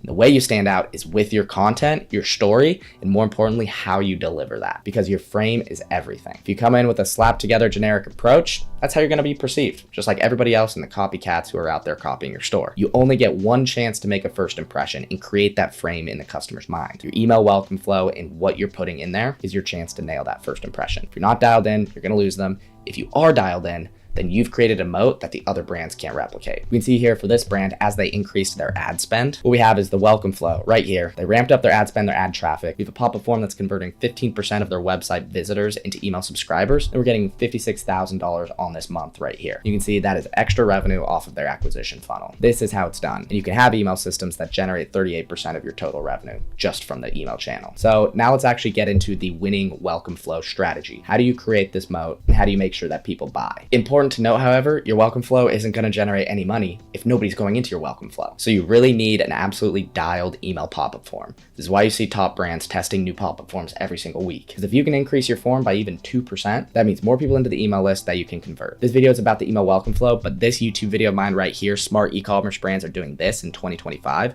goes over everything that you need to do to create high converting pop-up forms that are going to get as many email addresses from your website traffic as possible, so that we can then run them into this system and winning welcome flow strategy that I'm going to show you. So make sure you check that out because that's very, very important. So the winning welcome flow strategy. There are a few non-negotiables that we need in our email welcome flow. Every welcome flow should be a little bit different. You can't just copy someone else's. It needs to be a little bit different, and it's going to depend on your brand, your selling points, and how you want to be different from your competitors. But there are a few high leverage things that we need to make sure our welcome flow includes. First off, we need to turn off double opt-in in our email lists. What this means is when somebody signs up to your email list, if you have double opt-in on, it's going to send an email being like, hey, click this link to confirm your subscription. You get a ton of fall off right there from potential subscribers, so we want to turn that off. And so with your list inside of Klaviyo, if that's where it's at, you just want to go here, click onto your list. You want to go to settings, and then you want to go to consent.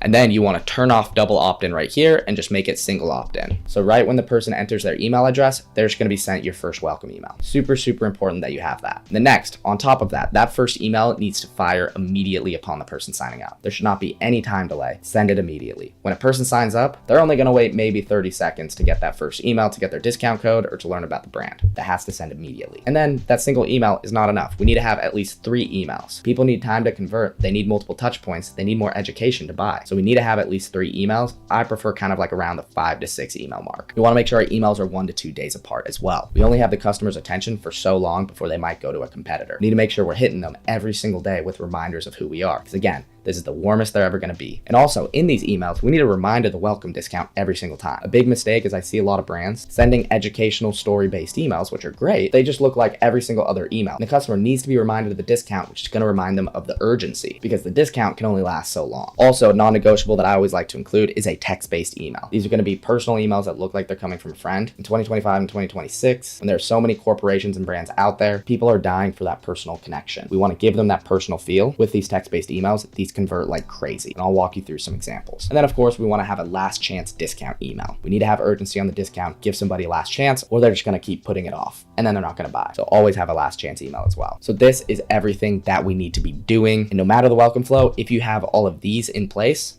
I'm not going to be upset. These are set, you're good. So now let's go into actually creating our strategy because like I said, every single one is going to be different because every brand is different. Some welcome flows, we're cool with 3 to 4 emails in there. Others, we should be at 6 to 8. We just need to look at the brand and think of what the customer may be thinking and what do we need to get them over the edge. If you're an impulse purchase sort of product, kind of like a gimmick that's like $20, then you probably don't need many emails. You just need to drill them with a bunch of direct response. If you're a $2,000 like gaming chair, for example, this is a big decision for the customer and you probably need to educate them a ton on your product. So you might need to go with the longer welcome flow. So we need to ask what is important to the customer, what are their objections, and is buying our product that impulse purchase or decision that takes time to decide, and we need to play into that. So make sure as you're building out this strategy with the guidelines that I'm giving you that you are considering these things. So this is the welcome flow template and the winning strategy that I like to push people towards. Email 1, we want it to be the same every single time, pretty much for every brand in terms of layout. We just want to welcome them to the brand and deliver our incentive. Super simple. Just some brand background. You don't need to go too crazy here, but I'll give you the template because there are a couple things that we need to make sure we have in this email. And then what we want to do is we want to do 1 to 5 filler emails, which I'm going to give you a ton of different options for. And these filler emails are all about brand education. So it's just relevant information, overcoming objections, giving social proof, getting people to trust the brand, while also reminding of the discount every single time in one of them. Being like, hey, we know you're new, use this discount. Then after those filler emails, we want to go with our last chance discount email to get some urgency on the product. Heavy urgency, let somebody know that their discount is disappearing. And then I always like to end this as well with a text-based support email, something that looks like it's coming from a friend. Reach out from the founder of the support team, offer support. Hey, I noticed you signed up, but you didn't use your welcome discount. We're here to answer any questions. Reply to this email if you have any questions. By the way, I extended your discount code for 24 more hours. Something like this absolutely crushes and it gives us that personal feel, which we love. So now let's go into actually like these emails step by step, starting off with welcome email number 1. So welcome email number 1, the purpose and the content is we need to deliver a strong intro on our brand in the briefest way possible while giving them what they want. I see a lot of brands going way too overboard with this, with these massive emails, when in reality, people just want their discount code and maybe just like a brief intro on the brand. We'll do the education later. Let's just give them their discount. So maybe just give a quick summary before they continue shopping. So we want the design to be as simple, clean, and easy to follow as possible. We have to understand that the modern customer is a zombie. They're doom scrolling, their attention spans are fried, so we need to make sure our emails play into that. And the goal is to simply get people to click and browse onto the site. As far as the email template, we want a hero section with a discount code, a button, and then maybe a brief intro. This is a perfect example right here where we can see welcome to the fam, a brief intro, place to connect, learn, and explore conscious cannabis without judgment. So a brief intro right there. And then the discount code right up at the top, and then a button right up at the top of the email so the customer doesn't need to scroll. We can see in all these examples, there's a button way up here. Right when the customer opens their email, they can click. So that's super important. Make sure you have this button up at the top and you have the discount. If you had the button, but the discount was way up here, some people are going to be like, where's my discount code? And they're going to leave. So make sure you have this in place. Then we want a bridge section with a brand summary. So something like this, and this are going to be perfect. And in this case, they just did icons. This is a GIF that like rolls through. If you want to be super brief, then of course you can do that. And then we want a product section listing some of the products or some of the categories. So you can see some customer favorites right here. You can see some categories right here, and you can see some categories right here. This is perfect. This is the winning welcome flow email number 1. Just make sure you nail this hero section. Make sure it's branded, and don't get too carried away with the bridge section. You can see right here, because everyone deserves a seat at the table. This is a great example because it calls out the ideal customer right here within the body. It says they're targeting women, people of color, and the LGBTQ plus community, which they call that out in a super simple way, which is going to be great for connecting with the customer. This is how you nail your welcome email number 1. Now you can build these emails right inside of Klaviyo or whatever platform you have, or you can design them on a design tool such as Figma, which I recommend. And then once you design it, then you slice the email into image sections and upload those into Klaviyo. If you want to know how to do that, I have other videos on my channel breaking down email design and how to create your emails. So that is our welcome email number 1. Now let's talk about our filler emails, aka our educational emails. So what are they? The filler emails are 1 to 5 educational emails sent between your welcome and then your last chance emails, because people need education and more than a couple of reminders to buy. We want to stay top of mind as they may be checking out competitors over the next week or 2. So we want to include these because we want to build trust. Most customers aren't buying immediately. These emails will bridge the gap. We need to overcome objections, answer the unspoken questions that might stop people from converting. We want to position our brand differently and show what makes us different, how our product works, and why it might be worth the price. And then even if somebody doesn't buy right now, we want to prime our future purchases by laying all the groundwork so that they trust our brand. And then maybe when Black Friday or Cyber Monday comes around, they already trust us and then they're more likely to buy. That's why we want our filler emails. So we have a ton of examples. I'm going to go through a few of my favorites, but these are like some examples. We can do things like one benefit feature. So pick one benefit about your product and just make a whole email talking about that one thing, rather than overwhelming with a ton of different benefits. We have one feature, very similar. We have the FAQ, so just answer a quick FAQ from the customer. You can also do multiple FAQs if you want. You can do what's inside if you have some sort of like welcome pack, or if your product that has ingredients, create an email like what's inside our product. Why do we include these ingredients or pieces? How it's made. If you have a cool process or behind the scenes process with how your products are made, do that. How to use your product. That could be an objection where people are like, I don't think I'm going to be able to use this product. That could be helpful. You can also include a back in stock email, which actually works really, really well. Trending, testimonials for social proof, us versus them, how you compare to competitors, myths versus facts, a little bit of education, research studies, before versus after of customers using your products, notes from the founder, all sorts of different stuff that you can use here. Again, it's going to be different for every brand. All of these work. Just trust your judgment on what you think is the most effective. To go into a couple of kind of like my favorites that I like to include in welcome flows, one of them is the Our Story email, which typically I'll follow up after the first email with an Our Story email. We want to build trust by making the brand feel human. People want to buy from people. They don't want to buy from faceless corporations. Introduce the founder, the brand's origin story, and a deeper mission behind what you do that people can rally behind. After that first initial email and after somebody might have clicked on an ad, mostly they haven't bought because they don't know really like if you're real and if they stand with you. So we want to combat that with why behind the brand, put a face to the name, and remind them of this discount. As far as the email template, we want to have a hero section with a founder photo and some sort of a warm quote or intro headline. Bridge section, have like the founding story or brand mission of some sort. Always remind of the discount in one of your CTAs. And then product section, you can have some subtle category links, but really we don't want to be too pushy with this email. We just want to give them the story and a lot of people will naturally buy. Something like bestsellers or founders picks is something that works well. So we can see a couple of great examples here. If we look at this one right here, I know this is kind of hard to see, but this is a brand, a legacy built from the ground up. We can see the different founders right here and then the story behind it and then some images from back in the day of like what the warehouse was like and all sorts of cool stuff. Really heartfelt. It gets you to trust the brand and really want to support them. And then there's a cool section on why choose us, which helps the customer kind of like see things clearly. And then of course, reminding of the discount, and then there's shop by category buttons in the footer. And then also a call out on the discount code up at the top. Here's another example right here, which looks like an email or some sort of letter to the customers, which is a super cool take on this email. Hi, I'm Tara Roberts, founder. Of course, put an image right here so that we can put a face to the name, and then a story outlining the struggle. She struggled with hair and how it was thinning.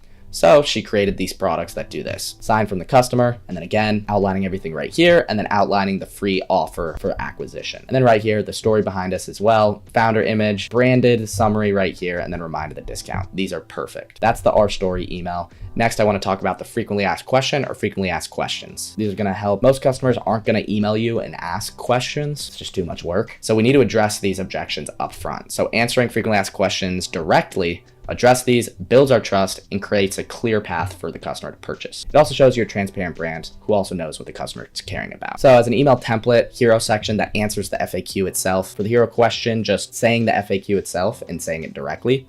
We just want to have a bridge section explaining it, then a product section tying in your brand and how your product addresses that FAQ. We can see right here, we have a text-based email, which I am totally fine. Any of these emails, do a text-based email. These just absolutely crush it. So we can see how simple this text-based email is. It's not too long. And you can see right off the bat, the most common question I get is, what does Breeze taste like? Just quickly answer the question, remind of the discount code, make it personal from Corbin from Breeze, and that's perfect. Here we have a graphic one of, is safe teeth whitening possible? Answering the question right here, and then having some further education all throughout this email, and then tying in our product at the end and how we overcome this objection, which is perfect. The only thing that's missing here, and also with this one, is the welcome discount. These are actually campaigns that were sent to the email list, but these could easily be adapted to put in the welcome flow just by putting the welcome discount. This is one right here where it's your guide to enjoying happiest hour. And we have a couple of FAQs down here, which is perfect and summarizes everything super clearly for the customer. So this one's a little bit different. This one is going to be the most stereotypical FAQ sort of email that you can do. This is going to be the text-based like little founder touch. much. Highly recommend you test these out. So moving on to the next one is a how it works. This is going to be purely educational, especially if your product is a little bit more complicated. One of these is going to be completely necessary for your welcome flow. So we just want to educate on how our product works. We want to reduce confusion, build our trust, and make them feel confident taking the next step. So just lay it out in plain English and visually show the ease of use of your product or the transformation. So for the hero section, ask the question, how does it really work? Or you can do a how to, and then just bridge section, explain it in a few short sentences. In a product section, tie in your brand. So we can see for this skincare brand, they start off with a transformation from a customer, which is great. And then they answer the how does it work in the bridge section, which is completely fine as well. The customer can see exactly how it works, and then they can trust the science. And also something cool is showing different testimonials right here. And of course, reminding of the discount. Here's another one for leggings. And there's a step-by-step how to right here. So the customer can see exactly how it works and kind of the magic behind it. And then here's just straight up addressing the question, how does this work again? Have some infographics of where our product fits in, and then tie in our product right here, add some social proof, boom, you have a perfect how it works email. Another one I want to talk about is what's inside. And this is going to be perfect for CPG brands, skincare brands, supplement, or bundle-based brands. Show your audience exactly what they're getting. Ingredients, materials, or items in the bundle. Just have transparency and people are going to trust you more. So as a template, if you don't know where to start, have a headline saying what's exactly inside. Bridge section, just explain exactly why it matters. And then product section, of course, tie in your product. So we can see right here, this is a product which is a THC infused social tonic. And so they start off the hero section just talking about the benefit. And then in the bridge section, they're answering what's inside. So they put exactly what's inside, what are the different ingredients, and how does it work. And then we have athletic greens right here, where they do the same thing, where they're showing exactly what's in our products in a cool info product. We provide the essential nutrients, and this is what's in our products compared to like other products. Perfect right here. And then this for a chocolate bar brand, 3 ingredients, pure bliss. So just break down the only 3 ingredients that are in our product. Breaking down every single ingredient, everything that's inside our product. Perfect. What's inside? And then we always want to mix in some social proof. You should always have at least one social proof filler email inside your welcome flow. We need to reinforce trust by showing the proof from real customers or celebrities, pretty much just to show that we're legit. This is gonna validate a lot of our claims and push subscribers closer to their conversion. Don't get too carried away. I'm not a fan of doing this many reviews because a lot of times that can overwhelm the customer and they don't read any of the reviews. Typically, I like to do only like 1 to 2 to maybe 3 testimonials in a full email. And then just be straight up with like, hey, here are the testimonials. So you can see right here, this is more of a celebrity testimonial email. The hero section is just focused on how we're different. And then we can see the real stories right here. We have Cristiano Ronaldo, another health influencer right here, as well as right here. And then more social proof down at the bottom talking about like the proof that our products work. This is like the simplest sort of testimonial email that you can do. Put a testimonial up at the top with a button, and then feature a couple other testimonials, and then have a call to action. And then right here, this is one where we're just flashing a ton of different testimonials at the customer, and then give them a simple product section right down here at the bottom. Make sure you take time actually finding your testimonials. They need to overcome objections within them. Take time to find your good testimonials because they're gonna do the selling for you. Next, we have sort of like a how we're different email or how we're separate from our competitors or like us versus them. We wanna set our brand apart by clearly stating how we're different because the elephant in the room is your customers are comparing you to all sorts of other brands in your competitors. So we just want to lay things out clearly for them so that they can make their pick. Just have a hero section with what makes us different, maybe summarize it really quick and have a button. Explain your core differentiators, whether that's your materials, your values, your results, your process, or customer experience, and then have a simple product section as well. So this one is why does Ice Cartel shine harder than other jewelry brands? And just giving 3 reasons right here. Super clean and simple. Reminded the welcome discount. We don't want to give 10 different reasons because that's going to overwhelm the customer. Just pick a few of the main differentiators. This is like a clean us versus them, just quick check marks right here. So it's easy for customers to see like, why would you go with our meal delivery versus others? And then some quick social proof and remind of the discount. And then another one right here, how we're different, just a quick summary up here at the top with a punchy headline. And then it outlines how these products are different than like other carriers in an us versus them section, very similar to the one right here. These are super effective for showing how you compare. And then if you have a lot of products or the customer might be overwhelmed with what to pick, a bestseller email may be a good choice. It's could be single product or it could be multiple products, but the purpose is to just make it as simple as possible for the customer to make their choice so that they don't have decision fatigue. You could start off with like our best sellers, or you could say directly like, hey, if you can't decide, start here. A lot of people when they're first come into our brand, they get overwhelmed, they don't know what to get. So we always recommend that you get this first. It is the fan favorite, yada, yada, yada. Just make it super easy for them. Bridget explaining why this product is so good, and then just feature the product. So here's like a single product feature right here. So say this was your bestseller for supplement brand, then include an email like this, just breaking down that one product. What makes it different and a little bit of social proof, perfect. And then right here for a brand like this, what products do our customers love? Feature the 2 bestsellers, exactly why people like it, and you've helped make that choice for the customer. And then we have this one right here for like a clothing brand, where if you have a lot of different products, then you probably want to show a few different products. And then you can link people to the bestseller section. So right here, just posting the testimonials of these different products, and then bestseller button at the bottom so that person can buy the bestsellers, and you're all set. And so those are the filler emails. You can use any one of those or in the big list that I showed you up above earlier in the deck. But now let's talk about the last chance email. This is going to be how we get people to buy on the spot with a ton of urgency. So for this email, so by the end of the flow, you should have trust built up with all the education that you sent, and people just kind of need a nudge to buy. So what we need to do is we need to drive urgency before that discount expires or product sells out. It's your final push to convert these customers who are on the fence. Look at these examples. We don't want to overwhelm or do all this crazy stuff. We want the email to just be focused on the urgency. You really don't need a bridge section. Just have a hero section with last chance to use your discount, and then a product section, tie into your brand, list out some products maybe, and you're all good to go. So we can see right here, you can see all the buttons are in the hero sections of these email, so the customer doesn't need to scroll. You can see right here, there's going to be a countdown timer for this brand right here. This is it, your last warning. So urgency before it's buried for eternity. Then feature some products, a little bit more urgency, boom. Then this brand, just super duper simple. Last chance for 10% off, buy now. I love this, and a lot of times these convert the best. And then we have another, this is going to be a countdown right here, just reminding of the discount. Literally no supporting copy, just that. That's perfect. And if you want to go with a text-based approach, this works really, really well. Hey Max, June here. Quick reminder, your welcome discount expires tonight. Remind of the brand story, make the discount code super clear, and then shop now. Perfect. So that's that last chance email that we want to make sure that we do. And I always like to end off as well with a text-based support email. So something that's going to bring them a little bit closer to the brand and trust us, and get them to reach out if there is a big concern. So we're combining the customer support tone with urgency to drive action. We don't want to make it seem too pushy. We want it to be like we're genuinely helping them out and we don't need their sale. Just a friendly nudge, not a sales push. So be sure to offer support and mention your support team. All you want to do is remind of the brand and its mission, mention the discount code and that it's still active for use, and then include a blurb about the support team. So this is a great example right here. Hey there, I hope my previous emails have given you a taste of Pedal Commander's commitment to quality. We've got your back and stand by that with a 30-day complete money-back guarantee if you aren't satisfied with your order. So you can see right there, that's also reducing risk for the customer. And then mentioning subtly, hey, I noticed you haven't placed your order yet. No worries if you've been busy, I get it. In case it was a mistake, I extended your discount code just for you for the next 24 hours. So we have a lot of urgency just built in with that, but we're not being like, buy our stuff, last chance. Super subtle, remind of the discount code again,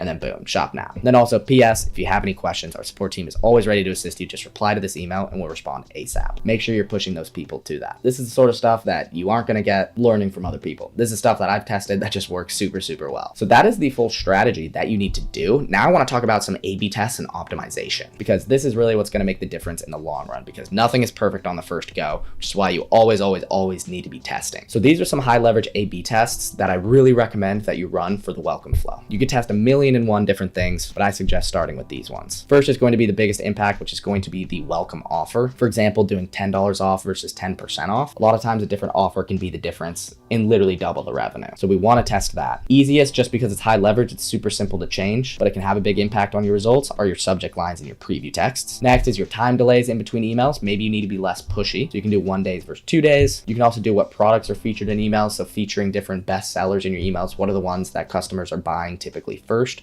You can test that out. Doing those text-based emails that I showed you versus like doing more graphic-based emails, you can test different variations of those. And then also something else that not a lot of people test is linking to specific products or linking to collections. So in your product sections, actually linking to a direct product, like this product right here is our bestseller, buy this. Here's another bestseller, buy this one. Or you can do categories like shop hoodies, shop t-shirts, shop socks, and link people to categories. Some people like to browse a little bit more with that, and other people like to be given the best sellers in the individual products just straight up. But the easiest way to optimize your welcome flow over time is by adding successful campaigns into your welcome flow and then just adding your discount code. So you should be sending 3 to 4 email campaigns per week to your e-commerce list. These campaigns should be mostly non-promotional. We don't just want to be spamming discounts. So we want to be testing out different educational angles in our campaigns and then monitor our results. If we have a campaign that absolutely crushes it, say we're a supplement brand and we do a frequently asked question email of how long does it take to see results with this product and it absolutely crushes, gets a ton of revenue and a ton of engagement, then we know that that email is validated and it's probably very helpful for people. So what we could do is just add the discount code within that email and plug it into our welcome flow. That's literally it. Just add that sentence of copy. You can add that to your flow, or you can like replace the lowest performing email in that welcome flow. So this is my favorite, and it avoids a lot of the A/B tests and having to monitor results that comes when actually doing the A/B tests. Should do a little bit of both though. You are leaking thousands of dollars every single month if you do not have these 4 automated abandonment email flows live. These are the site abandon, browse abandon, cart abandon, and checkout abandon email flows. To just map this out for you, a recent study showed that 7 out of 10 of e-commerce carts are abandoned. And cart abandon is just one of the 4 abandonment types that we're going to be going over in this video in creating systems for recovery. I'm going to break down the exact strategies and email templates that are working today, exactly how to set up these flows, and the best A/B tests that you should run to optimize these over time. Step 0 is getting your email sending provider set up and making sure that you have these metrics firing. Hopefully you have an email sending provider already, and hopefully it's Klaviyo. That's what I'm going to be going over in this video, but this will apply for any email sending provider, specifically for e-commerce brands. I'm going to assume you already have a platform, and we're just going to go over metrics and making sure these metrics are properly firing. The first one that we need is active on site. That's the lowest in the funnel, and this is for anybody who goes to your website. So the second I load up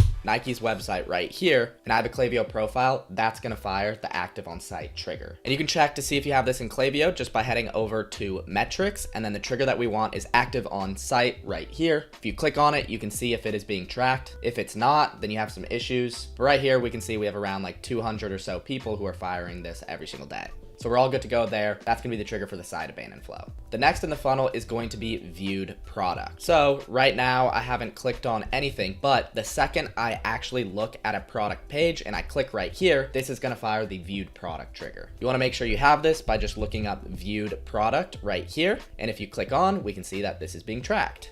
So we're all good. This is gonna fire the browse abandon flow if I were to look at this product and then close out of the website right now. Next up, and what 80% of brands I audit don't have, is added to cart. So what fires added to cart is if I actually click this right here, this add to bag button. And then right here, this is in my cart, and that's what's going to fire this trigger right here. You can see there are 2 here. They're a little bit different. This is through Klaviyo, and this one is through Shopify. But you can see this one isn't working. If you don't see this added to cart Shopify trigger loaded up, then just disable your Klaviyo Shopify integration, then re-enable it, and it should show up. And right here, we can see what this is tracking. Again, 80% of the brands I audit don't have a flow for added to cart. They only have it for the next one in the funnel, which is checkout started. Most brands have a checkout abandon flow, which is going to fire if I go to my cart and then actually click checkout.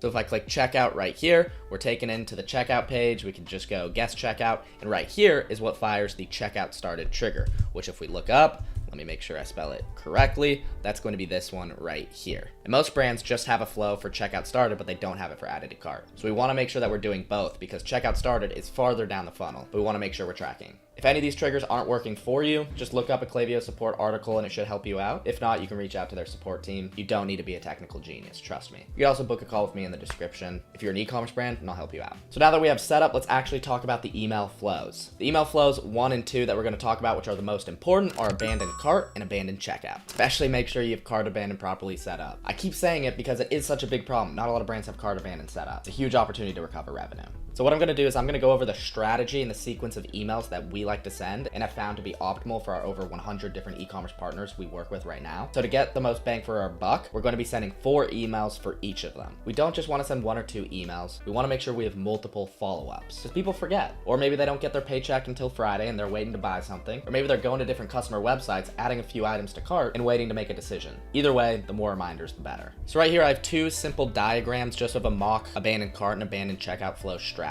Just to save time, because I know you're probably busy, you can have the same flows for abandoned cart and abandoned checkout. They can be the same content, but different triggers. Obviously, we want them to be different, but to keep things simple, we can have them be the same. And so what we see here, we're just gonna wait 30 minutes to fire that first email. We don't wanna wait too long. We wanna get that impulse purchase to have email 1, where we just do a simple reminder. We have a dynamic Klaviyo block to show exactly what the person left behind, and then give some brief product information. That's all you need. You don't need to go too crazy. And then we're gonna follow up with daily emails. You could change these to kind of 2 days, but I found that people need daily daily reminders, and it's just what converts better. Email 2, we like to do a text-based personal reminder. So we've tried to hit them with just showing the product. Now we need kind of an emotional appeal and then a little bit of a social proof appeal. I found that a founder personally reaching out to get somebody to buy is way more impactful, and not a lot of people do this. This strategy that I found is starting to get a lot of popularity. And then email 3 and 4 is where we have discounts. We're opening up a discount, try to get somebody over the edge to purchase. They are so close to buying, they just need a little oomph.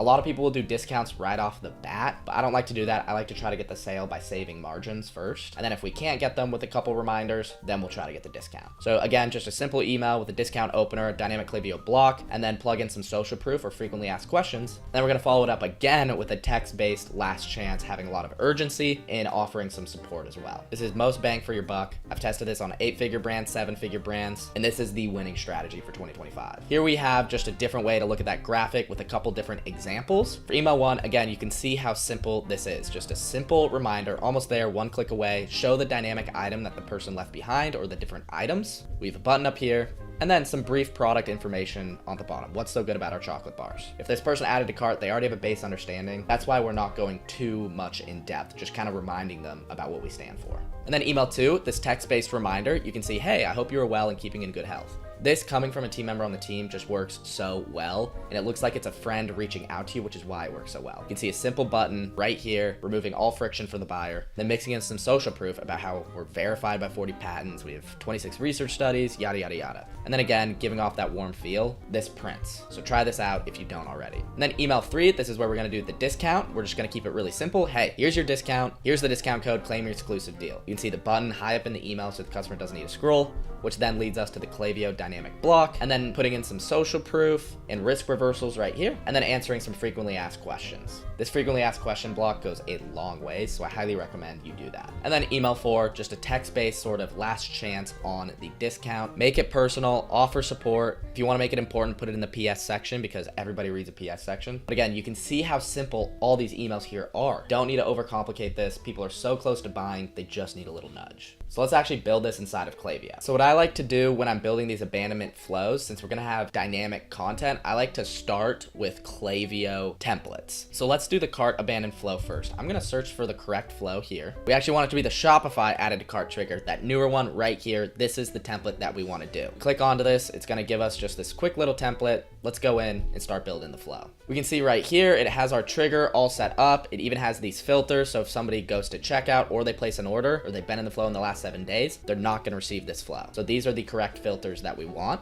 And what they did here is wait 4 hours. I'm gonna change that as we went over. We want this to be 30 minutes. And I'm going to delete the SMS just for this video. So we have abandoned cart email 1, and then we have this one right here. Time delay, we're gonna change this to 1 day.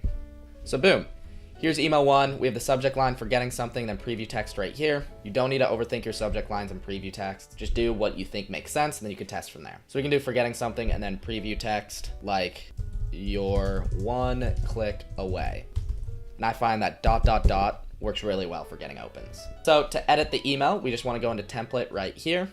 And what we really are looking for is this dynamic Klaviyo block. This is why we use this Klaviyo template, because it's already gonna load up with the correct sort of variables that you need to dynamically load in what that person left behind. And you can still go in and edit the size of this however you want it to look, edit the fonts. Essentially what this is doing is it's gonna show the person's product on the left and then the information on the right. So if you wanna keep things simple, you can edit text right inside of Klaviyo, like forgetting something. You can drag in an image to put your logo up at the top here. We have this, we have a Klaviyo button, and it has the dynamic link, which will take somebody to the cart, which is perfect. Now, if you wanted to be more advanced, you can upload images, designing your emails inside of Figma right here. So you can see here, like this example for Aloe. If I wanted to remove this and then just have a section up at the top of our email that just says forgetting something, I could do something like this. Use this slice tool to slice this email. Export this image just like this. Exported, go back here, upload this image. And then boom, right here we have this section. We could get rid of this if we wanted, get rid of this copy and just have this dynamic section. And then we could go in, grab images of like the rest, whatever we wanted to do in this email. If we look at this other example like we had before, we would upload the image of this, and then this in the footer. So get creative, mess around, use some stuff in Klaviyo, and also mix in some stuff in Figma if you want. And then for the text-based emails, we wait one day here. So all that we want to do, if we want to make this email text-based, like we have for our second email here, just like this, we go into Klaviyo. What we want to do is change template right here. And then we just go right here, and then we change template. And then we want text only, just like this. And if we click on, then this is going to load just this plain text, and you can put in your copy right here. I'm gonna have a video in the description with all the links that you need to have a shop button where you say shop now. And if you want a link to the actual dynamic cart of this person, which in this case is going to be this, and then it'll dynamically take the person to their cart. Again, it'll be in the description for you. And then for the rest of the flow, we can just duplicate our time delays and add in the third and fourth emails, and create them just like we did these others, but create our discount code inside of Shopify and just insert that into the copy of our emails. It's that simple. So that's the abandoned cart flow. Let's talk about the checkout abandoned flow now. Again, we're gonna go off of a template. Klaviyo confuses everybody with the cart versus checkout abandoned. The checkout abandoned is actually this one right here, abandoned cart reminder and standard. I know it's kind of confusing, but this is actually checkout abandoned. If you click in, you can see the trigger is checkout started, which is what we want for abandoned checkout. So I'm gonna label this as abandoned checkout. And if we click on, then inside it looks the exact same as that cart abandoned one, but we can see the trigger is actually checkout started, and then the filter will just stop people from those who place order from receiving this flow or have been in this in the past 7 days. This is perfect. So again, right here, we'd want to change this to a 30-minute delay, get rid of the SMS, and then edit the emails just like we did for abandoned cart. Again, edit it the same way. What's super key to know though is that the dynamic content for abandoned checkout and abandoned cart are different. So that's why we use these Klaviyo templates. It'll automatically come in with the correct dynamic content. And you can actually see by going to preview and test if the dynamic content is loading and what exactly it looks like for users. And if any of that isn't working, reach out to Klaviyo support. They'll give you the correct ones. So just copy the emails that you did for abandoned cart right here. Follow this flow and you are all set. Those are the two most important ones, the cart abandon and the checkout abandon. Now let's talk about the browse abandon flow. Again, as a reminder, this is for anybody who views a product, but they don't purchase, they just get up and leave. Here's the flow strategy right here. It's very similar to cart and checkout abandon. Almost the exact same, but focusing a little bit more on why the person came. So if you look at email 1, we're actually waiting 1 hour this time. I found that to be the optimal time. Give some people some time to check out other things and then remind them of the first item they checked out 1 hour later. Dynamic Klaviyo block, give some social proof, and instead of cart and checkout abandon, where we're just showing that product, we want to show other products, because maybe a person didn't find exactly what they wanted. We then follow that up 1 day later, answering FAQs and having a simple reminder, and then we enter with the discount and then that text-based personal reminder, also educating on the brand. So if you look at these examples, you can see them here. Did something catch your eye? So changing the copy to be along the lines of, hey, you viewed this product, do you want it? And then mixing in different social proof, but mostly mixing in other products. So you can see right here, these different products, just in case somebody wants to shop for something else. We then follow that up with just a simple reminder being like, hey, take another look, and then giving some more brand information and FAQs. It might get somebody further down the funnel. Follow that up with that discount, adjusting the copy about still thinking about it. Here's this discount, show the dynamic section, and then also show other products, because now this person has a discount, maybe they still want to shop other products. So let's show that to them, and then following it up again with that text-based, just personal, really hit home on being personal, educate on the brand a bit, and give that discount. Perfect execution right here. So inside of Klaviyo, let's do the same thing where we create a flow, and you can see right here, browse abandons. If you want to look it up, just look up browse abandon right here. You can just use this standard one, browse abandonment. You can see the trigger is this little gear, viewed product. Use this template, and once we go inside, we can see viewed product, and they already have the profile filters here, but we actually also need to add the added to cart. So we want to make sure that anybody who adds to cart isn't receiving this flow. So we want to change this to cart right here and make it added to cart 0 times, and we're going to say in the last 24 hours just to be safe. Just like that, we're going to change this time delay then to 1 hour. And just like we did for cart abandon and checkout abandon, we're going to upload and put in our browse abandon emails. So if we go in and edit, you can see, again, since this is a Klaviyo template, it already has this dynamic section loaded in. We can see the copy right here. Everything that you need is right here. You can go off these templates that I've given you, but you just go in and you can see we also have a product section right here. So Klaviyo has an awesome feature where you can insert products right here, drag this in, and you could do whatever you want. You could do dynamic and just show best sellers like right here, and it'll choose some of your best sellers to show the customer. Or you could do static and pick out what exact products you want. And that's what we're going to be doing in a couple of these emails and browse abandon, so you need to know how to do that. And if we just go in and preview, then we can see our products and the recommended items here. Now this isn't optimized at all. These are optimized emails. If you want to learn how to do email design, I have other videos on my channel. But just having these emails in place are what are going to be the main revenue drivers for you. So just like before, we can just drag and drop our different time delays and just build out our different emails.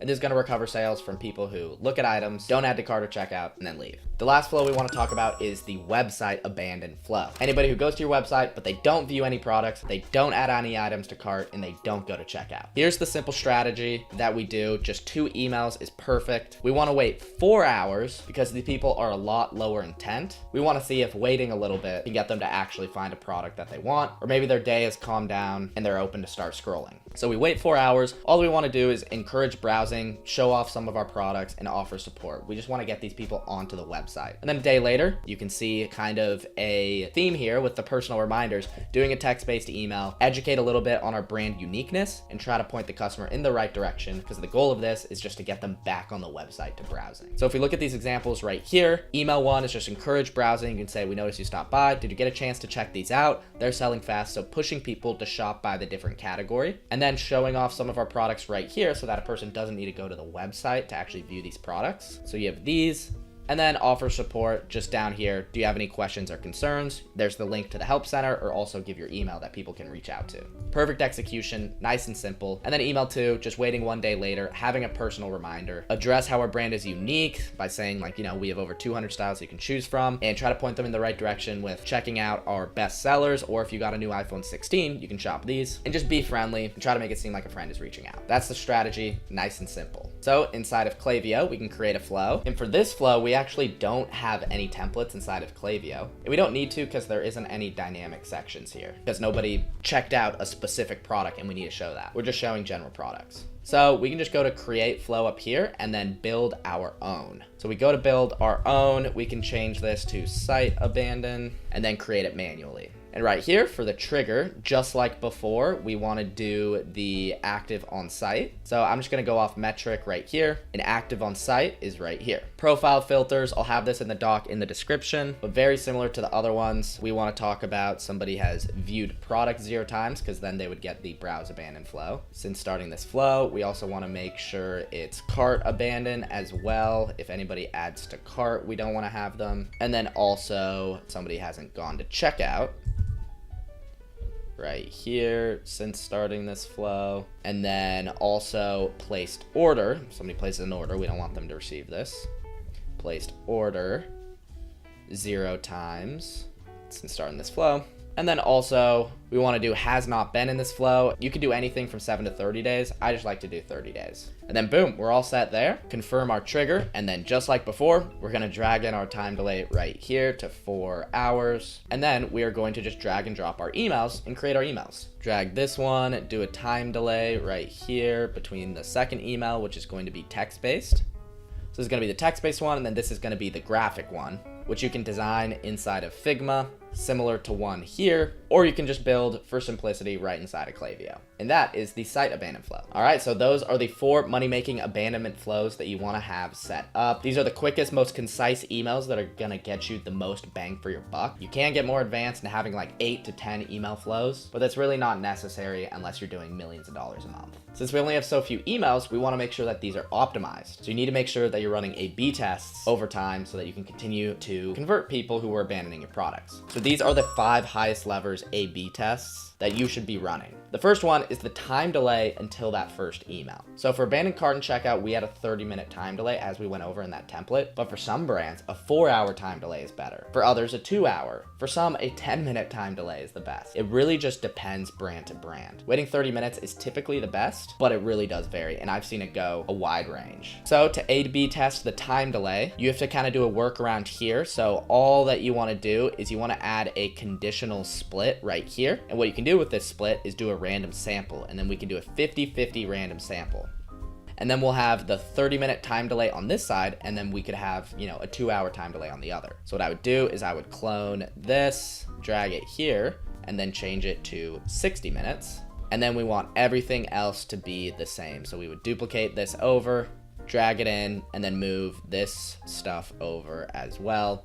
This is 20 hours, so I'd change that to just 1 day. And then boom, we could just turn this on and you just compare the numbers over time. If you click show analytics, it'll show you the numbers on these.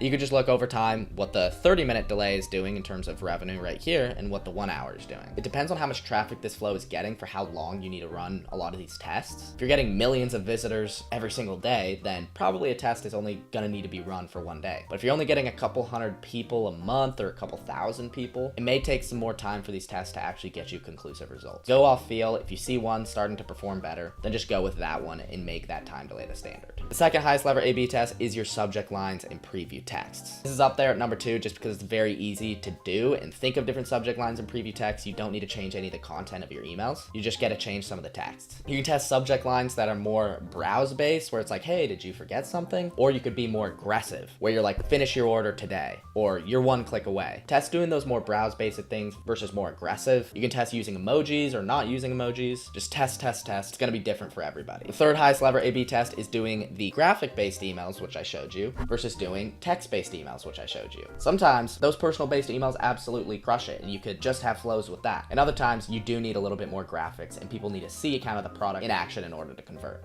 Test those against each other. 4 is social proof versus informational content. Some products just need more information for people to buy. And others, they just want to see how other people are liking the product. With a product that's very intricate, then maybe education on how that product works is probably a better use of space in your emails. But for others, if it's pretty simple and they just want to know if the product works, then maybe just showing those testimonials is the better way to go. Just test it out, see what works. And then 5, the next highest lever is adding more emails. Usually when you add more emails, you make more money. But you can test that out and look at some of the numbers. Again, it's just test. When I'm setting up A/B tests for one of my 100 clients, 7- and 8-figure e-commerce brands, these are the ones that I'm starting out with. So the first part of our email creation process is ideation. What is the idea behind our emails? That could be a bestseller email. We could do an email just highlighting an FAQ of ours. Whatever it is, we want to be really specific with what our emails are. You can get a ton of inspiration by going to ChatGPT, or you can just go around your website and try to think of some ideas. So if I go to Calvin Klein's website here, I have a ton of different ideas that I could create. Father's Day is coming up, so we could create a Father's Day email, highlighting different Father's Day gifts. Do a thank you email just towards dads. Could do a whole email about 50% off site-wide. Could do an underwear highlight. And then specifically about underwear, we could highlight our ingredients. Why do we choose these ingredients? We could talk about where we source our ingredients. Tons of different ideas. Now I want to have 2 different styles of emails for this video. And so for Feastables, I'm going to do more of an educational email, whereas for Calvin Klein, I want to do a sales sort of email. And so looking at Milled, which is just a free website, milled.com, where you can spy on other brands' emails and everything that they're sending. I noticed that they have this friends and family sale, which is essentially 40% off site-wide. So let's just do an email focusing on this and highlighting this offer so that we can create a high converting email when we do sales. So I've put in the relevant notes here for the brief for this email so that we can write the copy. Friends and family sale, 40% off the whole store, but you get an extra 20% off if you buy in store. So pushing people to actually go to the physical locations. So they have a new collection of logo pieces that we want to highlight in this email. And then just to give some people some outfit inspiration, we're going to be like, okay, pair those logo pieces with denim. And then boom, that's an email brief. Now let's go to the idea behind Feastables. So there's lots of different stuff here. We can do a birthday cake batter, new product right here. And look, we get the pop-up. Looks like there's something peanut butter. I'm a big fan of peanut butter, so I kind of want to do something peanut butter related. Look at that. This is some good imagery that we could use in the email. And then being able to design with like the peanut butter, let's do something that's highlighting their peanut butter product right here. So we could do a peanut butter highlight. Let me do a little bit of extra research on this. So this is actually an older flavor, but really what works well psychologically in people is if you make things seem new. And so if we could do some sort of like restock or some sort of relaunch sort of vibe for this peanut butter chocolate bar, that should perform really well. Even if you don't have a ton of new products coming out, you can use this little psychology and do product highlights and make it kind of seem like this is a new thing coming out. Because a lot of people might not know that he has peanut butter chocolate bars, which I didn't know. So we're gonna do product highlight here. But another thing that people really aren't aware of with this chocolate company is their ethical sourcing. I saw this page on their website on their ethical sourcing and how they're actually giving back, and they're trying to take down big chocolate companies who take advantage of small communities, specifically communities in Africa. So this is something that we really want to promote in our email. So let's do a product highlight of the peanut butter chocolate while also talking about our fair trade and commitment to ethical sourcing. So we give people something really irresistible with the chocolate, and then we back it up with social proof and giving people a reason to feel happy about their purchase. And so here's the brief peanut butter chocolate feature. We're gonna have a sustainability section taken from this section, and they have a lot of solid designs and imagery, so we want to carry these over and add email sections and make these higher converting. Then I've just linked to the product here so that we can have it. So there is our ideation. Now let's get into actually writing the copy. So this is how I like to write copy. I like to actually visualize what my email is going to look like by its different sections. So I entered this into a Google Doc and split things up into the different sections. Most good emails are going to follow this layout where you have a hero section, which is going to be kind of like where the customer doesn't need to scroll. It's right at the top of the email. We'll have a bridge section and then a product section, and then finally the footer at the bottom. That's how most emails will look, but not all of them. I just like to start out here so I can really visualize my email. And always, what I'm doing is I'm going to a website like Milled or like reallygoodemails.com or emaildonut.com and stealing inspiration and emails that I like from these brands so that I can piece together my own unique email. And so pretty much for every sort of email layout, we're gonna have a headline and then some body copy and then a button at the top of the email. We like this sort of layout. We like this sort of layout. We like this. I would like this if there was a button up here. We like this. We don't like this because there's no button. If there was a button up here, that'd be good. But essentially, this is what we want to do. Something I really like here that I think I just got inspiration from for Calvin Klein is having 2 buttons in the hero section. So this brand right here, they're doing get 4-pack, get the 6-pack. Now what we could do for Calvin Klein, since we have men and women, is at the top of our email, we can have a shop woman and a shop men button. And I think this is the most used hero section layout. And it's probably the safest thing that we could do. Maybe once we get to designing, we can have a little bit more fun, but I'm probably just going to go with a headline focused on the discount offer, making that as clear as possible. Maybe have a little bit of body copy and then have shop men and then shop woman right here. And then we can have a graphic of some sort in the top section. Usually for clothing brands, you really need to show the product. And so I'm probably going to do a photo gallery. So I'm just going to put a photo gallery section right here, and then we'll see what we want to do once we get to designing. Since this is a sale email, you don't always need a bridge. You kind of just want people to just go and shop right now. So I think I'm going to get rid of the bridge section and just go straight to the product section. So we have 40% off. We want to promote the logo pieces. So how about we have this whole hero section be about the logo pieces, and then the product section, let's highlight the denim products and say like pair with these different products. So it's been about 10 minutes since I last did this, but essentially I'm trying to get inspiration for this product section. I found this brand, Bronze Snake. I just looked up like fashion and looked up the niche and kind of found this brand, and I was like, okay, I like some of these parts. And so we want a product section to be super simple. So I'm thinking something like this by woman and men, splitting different sections, showing both woman and men's products. And then I like how this is shown. I thought this was cool. You have the lady like going over top the frame. So I want to do something like this for men and women. We'll just replace like this with this little box to give it some more life, and we'll do that for all of them. And so this is how I had this section kind of like lay out, and then we can add the copy after this. So if you're working with a designer, you can prompt them with something like this, but essentially I said women's denim, show the products like this, and then we're gonna have 2 products for women, product image. We're gonna have the name, and then we're gonna have price before, slash it out, and then show the 40% off price. I found this is super effective for sales. Do the same on this side, and then a shop woman's button, and then men's denim here. Forgot to have the headline. We're gonna do pair with denim at the top, and then we'll have the men's denim. Add this button, shop men's, and then boom. And then we'll have the footer. And then actually for one last little piece, what I'm gonna do is add one more section, just prompting people again to say, hey, If you want an extra 20% off, you can go in store. So I'm just gonna put that in here for now, and then we'll come back as we write the copy. So now we need a headline, body copy, and then we're pretty much good to go here. We just need to put in our product information and then a section on spending in store. So what I'm gonna do is now I'm gonna call in ChatGPT to help me out. This is a free custom GPT that you can have access to. I actually made this with over 500 docs of email marketing trainings and tons of back and forth and development over the past 6 months. And you can have it for free. If you click this button, then it's going to prompt you to be like, okay, what exactly are you looking for? I have a question about email marketing. Write me an email marketing campaign, which is what we're going to do here. Give me email campaign ideas. So you could use this to replace that first step that we had. Create an email campaign calendar, and then create me a graphic to use in my email. We're just going to have us write an email marketing campaign. So I'm going to type B, and then here it's spitting out, okay, what's the website of the brand? Give me 2 to 3 sentences describing the products and all the stuff so that I can create those. Okay, so I just filled this out answering these quick questions, and we should be good to go. Then if we don't like kind of the copy that it spits out, then we can add in some more information about our tone of voice. So I'm just going to send this in, and then we should get quite a few options with different headlines and sections we can use. All right, so we can see it spitting out tons of different variations for us to use here. You can see it has body copy, bridge section, and then the product section here. Really all I care about is the headline, subheadline, body copy. Everything else we kind of mapped out. You can see though that it spit out a couple good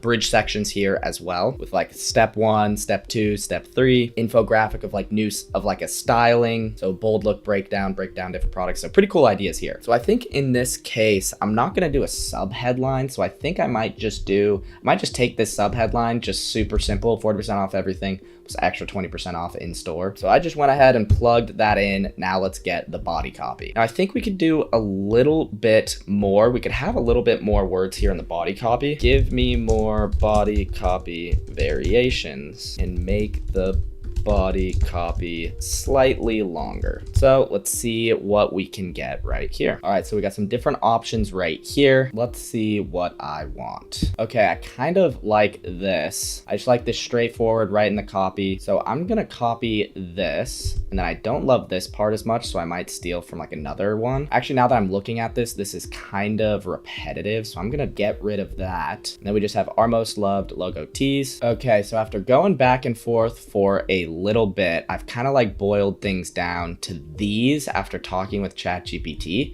And I think I like this one the best. Start with a bold logo tee, layer on a denim jacket, add your favorite jeans, clean cuts to iconic fit. Now's the time to restock the styles you wear on repeat. Banger. So this is what it's like to go back and forth with ChatGPT, and I'm probably gonna get rid of this. I think that this is nice, clean, and straightforward. Let's just add a line about getting an extra 20% off in store. Boom, shop online or head in store to unlock an extra 20% off. This looks pretty good to me. We'll have a photo gallery. Oh, and then we need this bottom section right here. How I think about these bottom sections is treat it like a mini email if we're just gonna have a little blurb at the bottom. So just a headline, bonus savings in store as a friends and family bonus. Take an extra 20% off when you shop in person. Same styles, even better deal. Just walk in and show up. And so I kind of just asked ChatGPT to help me come up with a quick section on this. And then I took some of these ideas, read some of this, kind of just wordsmith together this right here. So not too shabby. I think this is all good to design. Now let's go to the Feastables email. We have a peanut butter chocolate feature. We'll have a sustainability section, and then use some of their designs, but kind of just add things and make them emailified. So same situation, we are going to add these different sections right here. And I think I'm literally just gonna have ChatGPT do this all for me, or at least help me create the whole outline of this email. So going back to the email marketing brain, I'm gonna have it write another email for me, answer B, and then it's gonna ask the questions. So I'm literally just having ChatGPT help me answer these questions to then give back to ChatGPT. So what is the email about? What you can do is you can give ChatGPT all of the links. So I said peanut butter chocolate feature email, and then linked it to the page,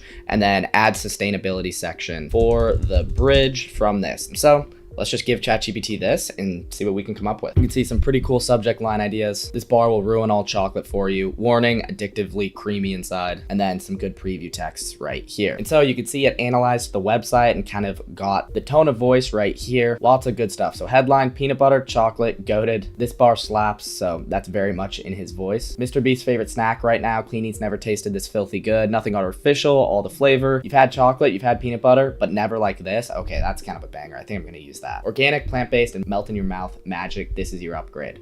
Okay, I like this. Let's go on ahead and get to work on the actually writing this copy. So for this email, I want to make sure that we have the headline. We don't need to have a subheadline if we don't want to. We're just going to go straight to a shop now button. And then I'm just going to go with our typical layout. They have really good visuals, so I want to have a cool visual of the chocolate bar. Cool visual of chocolate bar right here, which we can probably take from something. Yeah, like this is perfect. We'll use this and make it look super cool. And so for the headline, what do we want to do? So for the headline, I want to make sure it mentions peanut butter. And this is the only one that mentions it. Give me more headline options that have peanut butter in it. Let's see what we can get here that maybe we can steal. Okay, so going at these, I kind of like, because he always says that slaps. So I think we can do something like peanut butter that slaps. If we add the and it's clean, we could do that, but I think we might run out of words here. So I'm gonna do peanut butter that slaps. And then for body copy, we had this little blurb up here, which we like. You've had chocolate, you've had peanut butter, but never like this. I like how educational this is, but I also like this. So I'm gonna take this as well. Do we think that that could fit in? This isn't your average gas station candy. And then we'll take in this blurb that I liked right here. And this should be pretty good to go, I think, after we wordsmith this all in. You've had chocolate, you've had peanut butter, but never like this. This isn't your average gas station candy. Rich creamy peanut butter meets organic milk chocolate in a combo that hits every time.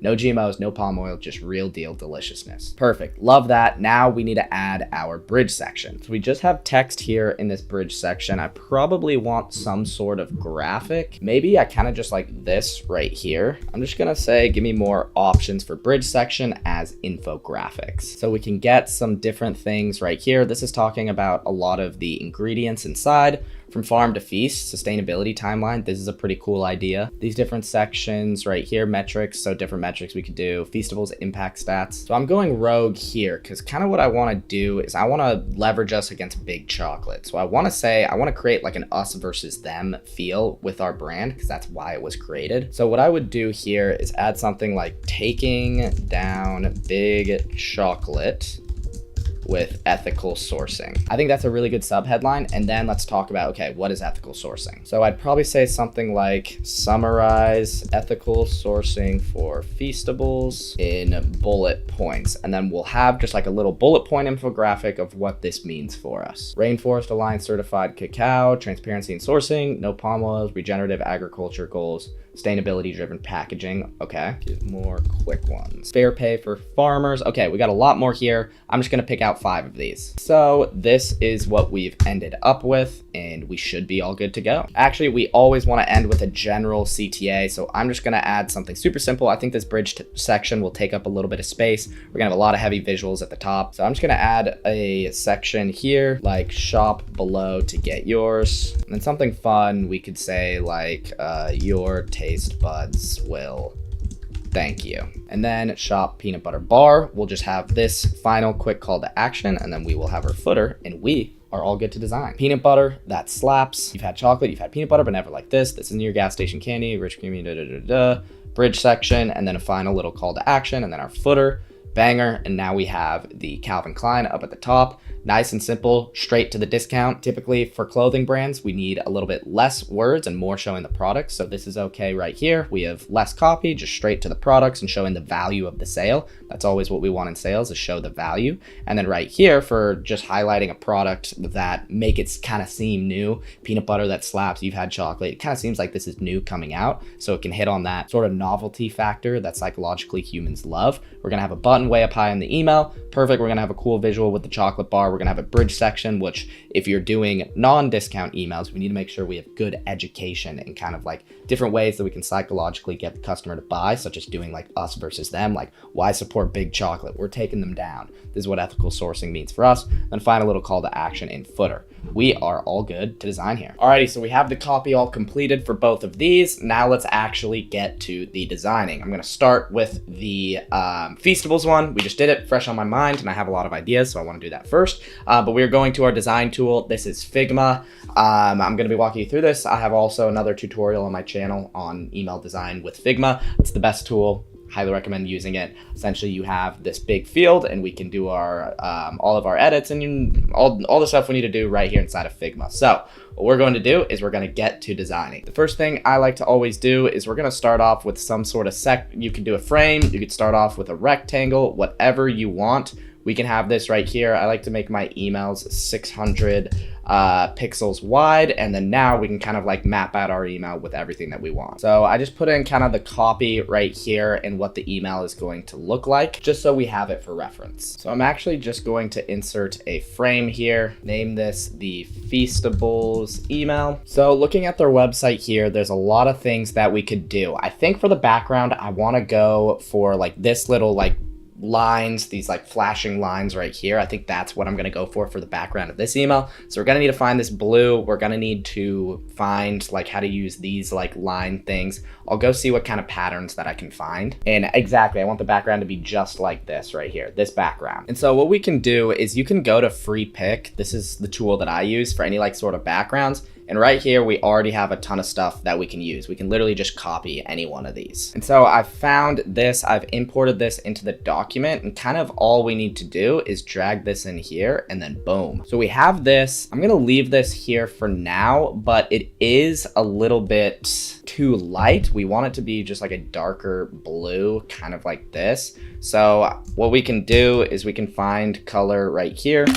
And then I just like to go to something like Color Finder. We can insert this image here and then find here, take the hex, go back into Figma, take a rectangle, make it that color, and then let's put this right over here. And then I'm gonna send this to the back. We have this, and then what I'm gonna do is I'm gonna see if I can turn the opacity down so we can see the background design a little bit more, and then boom. This should be pretty good, something just like this. So let's move forward with this. So now we have the main sort of like background figured out. Let's paste in this logo, center it right in the middle right here. Make sure we go all the way to the edge right here. And then boom, let us put in our copy. So I just put in a text box, went in like this. I can center you right here. And then I found the font. We're just gonna be using Canet, however you pronounce this. Every brand's gonna be a different font, but this is what we're gonna do here. Gonna wanna make this a lot bigger. Kind of what I'm thinking of is having something like this headline where peanut butter is in big, and then under it, it says that slaps. So that's what I'm gonna go with here. A lot of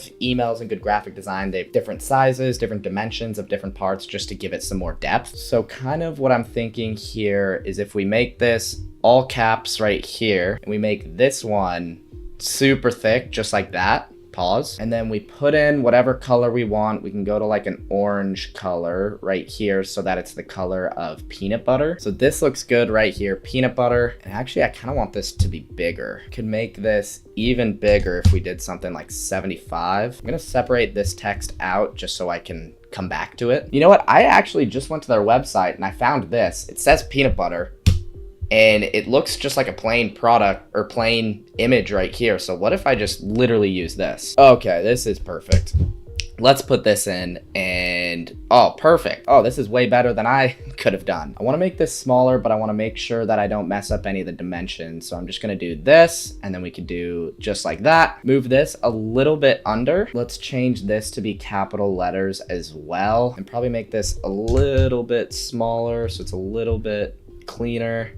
Maybe a little bit more bold, and boom, that actually looks pretty solid. Peanut butter, that slaps. Let's copy and paste and put in our body copy right here. Go back here, copy and paste our body copy. Put you in here, and this is obviously way too wide. Going to adjust this. Just gonna mess around with the sizing a little bit, and I will get back to you guys. All right, so this is what we ended with. Went with size 18, centered it, just like this. We're all good. We're gonna add in our button right here, and then we're gonna pull in our pictures of the chocolate. So for a button, we can just enter a box right here. And for the color, we can use this tool here to find this color just to make this match a little bit. I usually like to make my buttons pretty big. The bigger the better because it's easier for the customer to click. So we wanna make sure these are big. Just copy and pasting this text and saying shop now. I'll insert this in, right click, bring this to the front, and then I'm going to group these two together. And we have this trick right here called auto layout. layout, make this a little smaller, and then we could center this how we want. We can also click these two and use this tool, auto layout, and then it'll center it and then make sure that everything is formatted properly. So looking here, I want to replicate this button on their website. So they have corners, it's rounded, and they have a black border. So what we can do here is we can go around here, add a corner radius, do something like 5. That should be pretty good. And then we can add a stroke. If we add a stroke right here, it'll automatically add that bold outline around there. So maybe let's make this a little bit thicker. And that seems to be good to go, just like that. I'm gonna bold this text, maybe italicize it, kind of like how they do it. Boom, that should be perfect. Look at this, not too bad. Now let's get our chocolate graphic, which we're just going to take from here. Perfect, just dragged it in here, and this should fit pretty well, honestly. Make this smaller.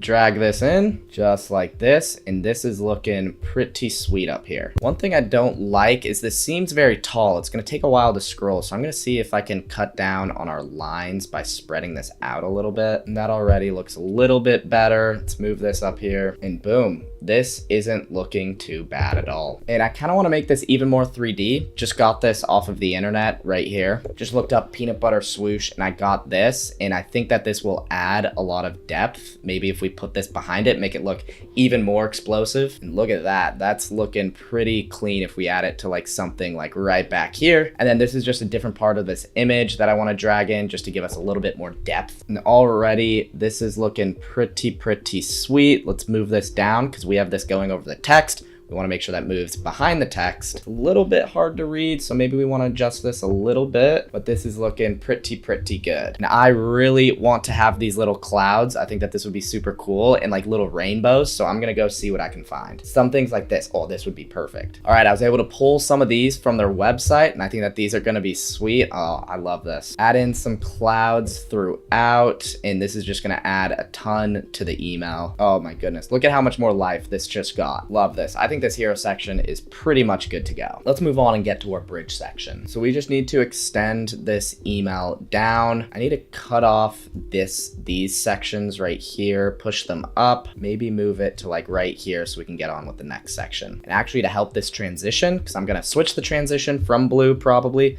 and this will help kind of like alleviate that. And so we need this background right here, this grainy little texture. And so I actually pulled one from Free Pick, just copied it, and we've pretty much replicated it. So this is the other background of the email that I want to use. If we drag it in right here, I'll send it to the back. And then perfect, this looks like Mr. Beast's website. And for this section, we have the taking down big chocolate. We're gonna have a list right here. And so what I want to do is I'm just gonna pull an image, or actually, you know what? Let's add the copy in here. And so I just brought in the copy here. And then for this top headline, which is right here, all I did was I made it bold, added a fill, and then actually what I did here is I added the same thing just right here as backgrounds, but made it black. And then we have this right here. But I want to have an image to show that it's real. And so I'm just going to copy this image right here. So just copy and pasted this in, made sure the copy was right here, and then we are really good right here. And then we have the what ethical sourcing means at Feastables. Now for this section of the bullet points that we are supposed to be hitting, I just don't like how this looks, so I'm gonna see if I can find something on Milled. I think Monk Pack is pretty similar to us. So I wanna see if I can find how they have executed some sort of list. Couldn't find anything, so I went back to their website, and they have these FAQ boxes, so I think I might just copy this because I like how it looks. And so I'm gonna try to do something like that as well. And so I'm just gonna copy and paste, put the text right here, and let me look. So we have a rectangle, and then we have words in the rectangle. So let's put this rectangle. For the color, we're gonna copy this same color as well. We're gonna add another corner radius because it looks like they have corner radiuses on this. And then we have a black outline here. So let's add another stroke, maybe set it at like before. Maybe make this a little bigger. I just pulled a frame of a plus sign right here, and we could just use this. And then let's put in this first bullet point and see how this looks. Boom. Okay, that doesn't look that bad. Cool. Let's try this out and see how it looks for everything. All right, so this is what we came up with. I did a little bit of advanced organization here on the left side, but you can see those rectangles that I just put in the copy right here. And we have everything right here in this section, and this looks pretty good. I like it. We have it all in one frame. So I use these as little frames. And so if you click onto something, you can see it's a frame right here. And so it's all grouped together. And then I put a frame around all these frames. And then what you can do within these is you can do different things. Like you can change the distance between them with something like this if we wanted them to be wider, but I think this looks good. We'll extend this background a little bit to right here, and then let's end with our final shop below to get yours section. So I'm just copy and pasting the same background as before, and then I just want to move this to the back. And I think if we end with like a final section like this to bring it all together, that should be pretty cool. We need to bring the same rectangle blue color so it's the same, and then we're just gonna copy and paste and put this shop below to get yours. Your taste buds will thank you. Copy and paste you. This looks good, but this is kind of awkward, so I'm gonna put this on a different line. Your taste buds will thank you. I'm gonna capitalize this right here, and then this kind of looks a bit small, but I'll add that later. I'm just gonna copy and paste this last call to action and put it here. What would happen if I made you a little bit bigger? Okay, I like that. And then kind of want to spread these out. So maybe line height, if we increase the line height, these will spread out. Perfect. And this was a bit of a harsh transition. So I just found this little piece, which is also on their website. So that kind of helps with that. Maybe I want to move it over so it's separate as the other, but maybe that's fine right there. And boom. That looks really good. Now let's add in the footer. All right, so just doing the finishing touches here. Let me crop this to where I want, and boom, let me show you what I did. So to add some extra depth here, I put this in like the foreground, and it kind of looks like we still have this design going, spurting out from the call to action, which is super cool. And actually this still looks a little bit bare, so let me get a couple of clouds. I think that'll make this look a little bit cooler. There we go. Okay, now we're looking good. This email is looking pretty sweet. I'm going to spend a couple more minutes kind of like touching things up to be where I want it to be. Alrighty, so here is the final product. I made it a little bit more vivid, like the colors throughout. I added these lines right here to separate the sections just a little bit more. We have this section, and then I did the same thing here, changed the call to action to say shop peanut butter bar, and put in the footer right here with just like buttons and sections right here with the logo, and then just what they had in their footer, and we are looking pretty saucy. I love how this turned out. I'd be lying if I said I didn't consult with one of my designers on hand to put this together, but this is amazing. Shout out Diana. Amazing email. This was the before, and then this is how we turned out. This is just what reviewing tens of thousands of emails over the course of a long time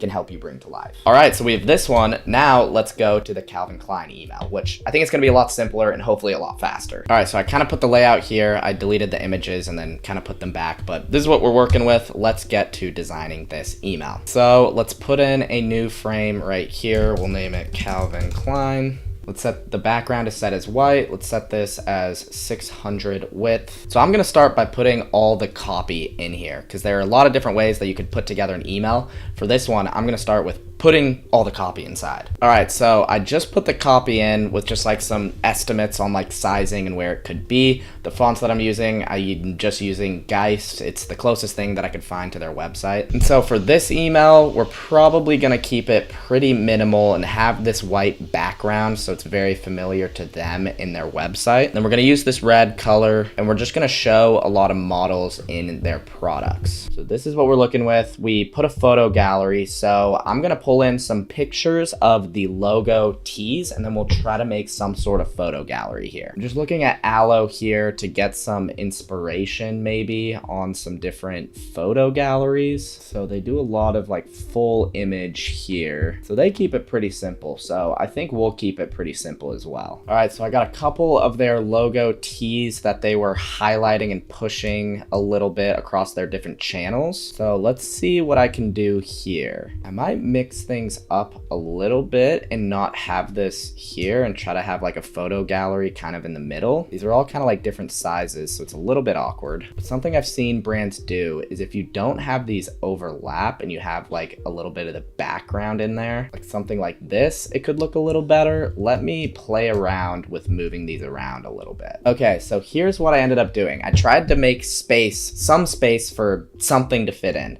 And I think I like this. We had to crop these a little bit, but what we can do here, which I've been seeing a lot of brands do, is you can actually move the logo and everything kind of to the side a little bit and do something like this. And we can move this down a little bit and have it all be in one line. Move these together, and I kind of like this. It's like a 3D sort of look right here. I think that this is pretty cool. I like it. It's different. You don't see a lot of brands doing this. And this is how you can stand out in the inbox, finding different ways to show how you're displaying your products. And of course, mixing things up for the subscriber. So I kind of like this. Let's try it out and see how we like it and how the email progresses. But we do still need to add our buttons right here. So all I'm going to do is, again, put in a rectangle, maybe duplicate it. Maybe I will frame you two, use auto layout right here so that they're hugged together, change them to black, put in the copy here, adjust these, and this looks pretty good. Looks like a decent top hero section right here. Just nice and simple, to the point. It kind of matches their website. Perfect. Now let's move into this next section. So what we need to do under pair with denim, then women's denim, is we need to recreate this for some different product images. So let's find a couple of our products that we want to use. All right, so I pulled a few here and I've started to put in the text with the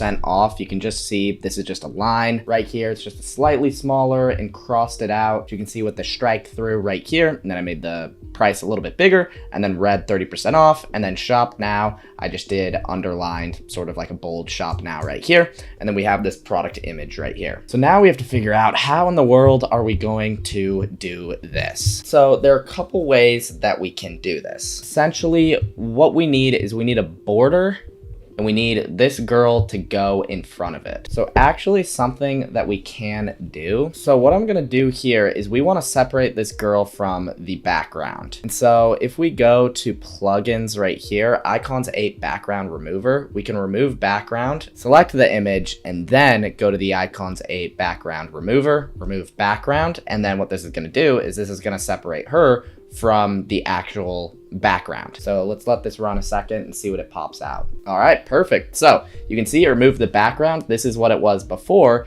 and this is what it is now. So now if we wanted to, we could do whatever sort of stuff like this, have her cast a shadow, have there be multiple of her, and the background is untouched. Now what we need that for is the background. So if we put this picture of her right here, and then we line it up so it's perfect, and then we cut the background, I'm holding down Command on my keyboard, and go like this, we can see that in the background, she's getting cut off, but in the foreground, since we have this piece of her that's right here, this goes over the top. So it gives that cool effect where it's like almost 3D, which gives it that really cool look. And then we can add a border right here. So if we wanted to go to this image right here and then add a border, a stroke just like that, then boom, we kind of have this effect where it goes around her just like this, exactly in the example that we're going for. So now we need to add the other border right down here, and we need to add this kind of around this section. So all we need to do is add in a rectangle, align this up,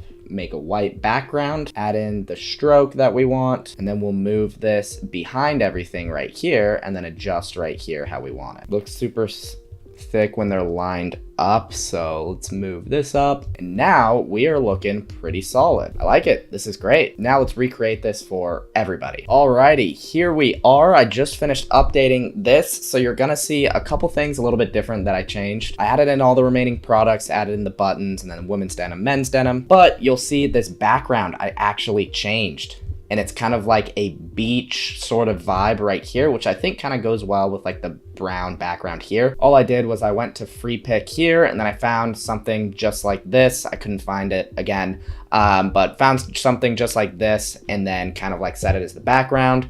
Zoomed in a little bit, and you can see the image right here. There's the girl's background, and then you can see the image right here. You can actually see this was the exact image that I chose right here for the background, and then just zoomed in on the waves, put it inside this frame, had to mess around with it a little bit, and then boom, we're all set. Super clean, super effective. Something to note about this section is every item needs to have a shop now button so that the customer knows that they can click and go shop that item right now. So right there, we are all set. We're done with this section. Now we need to do the bonus savings in store. So typically something like this, we're gonna wanna do something kind of like this, but I'm gonna separate it from the footer this time just to show you guys that we can do that. And when we have something like this, I could just make it plain, but typically I like to kind of put this over top like an image of some sort. It kind of just stands out a little bit above just like the plain footer, which we're gonna have. Okay, so I just pulled this image, which is pretty solid, adjusted the sizing of it to just be right here. Kind of just like the aesthetic of the brand was one of the first things I saw on the website.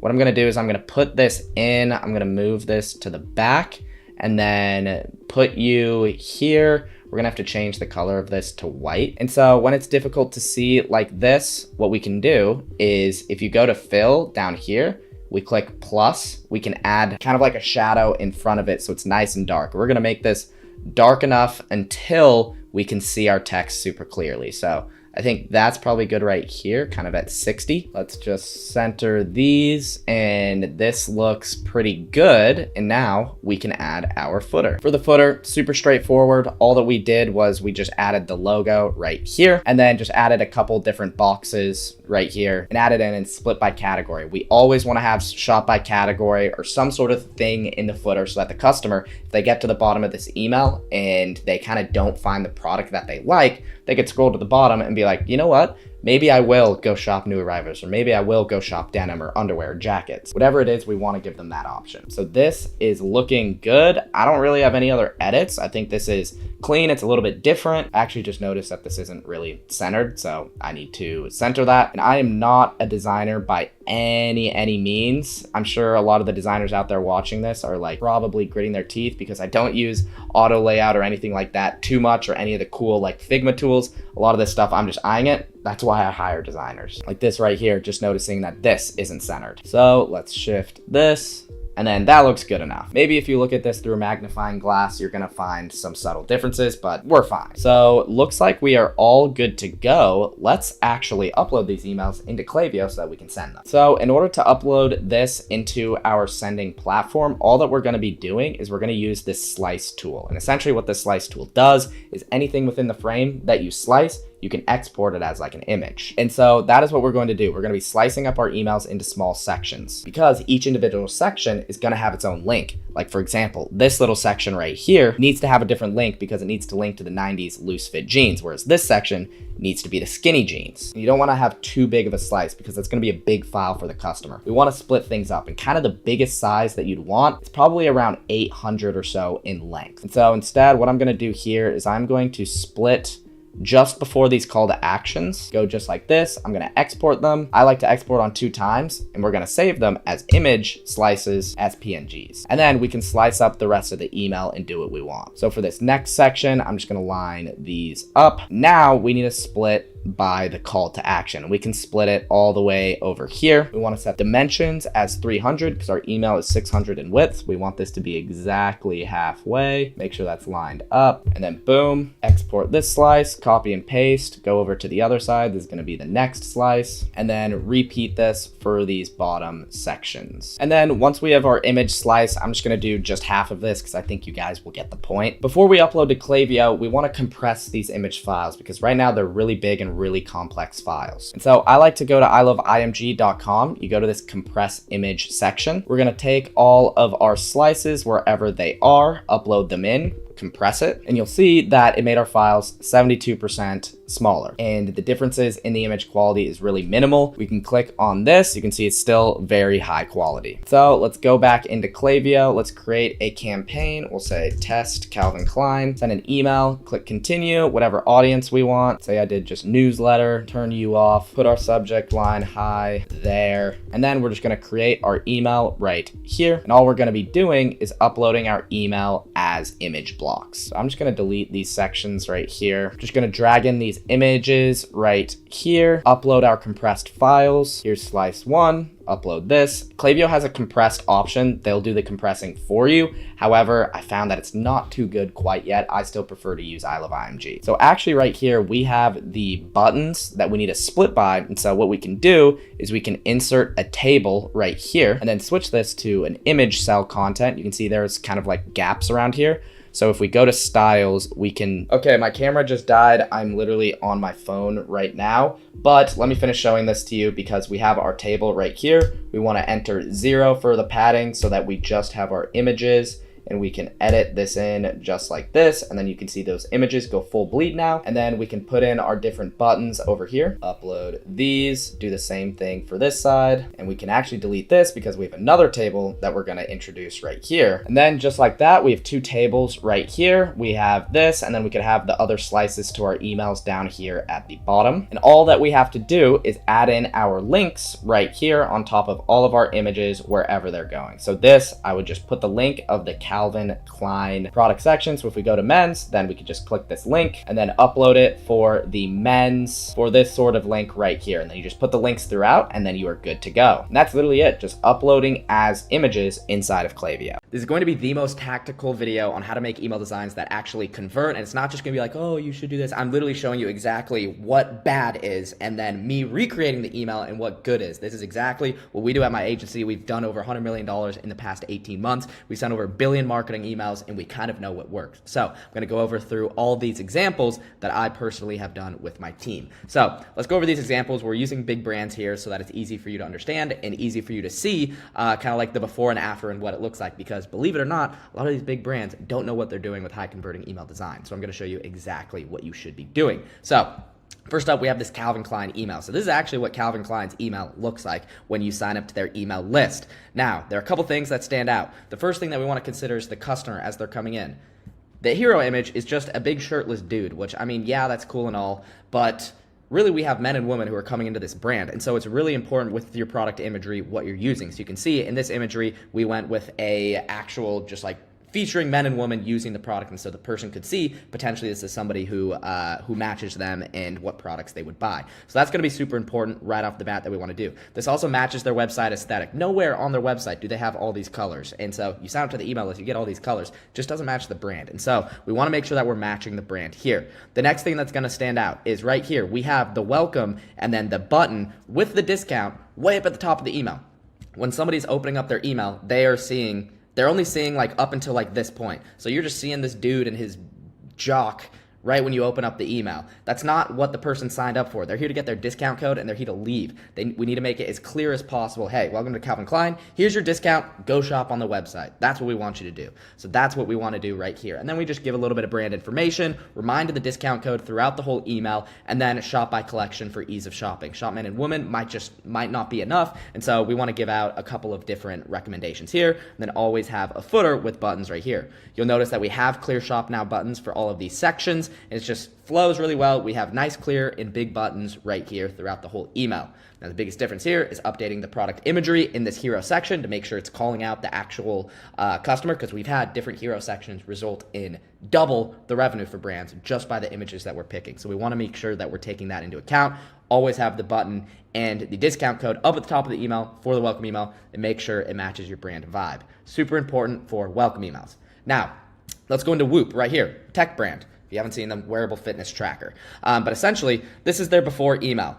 What's something that you'll notice? Well, first, it looks kind of lame. It's just like, kind of just like text and then some images here and there. There's a lot of text right here. It's a little bit small. The first button is down here, and it just says learn more. How lame is that?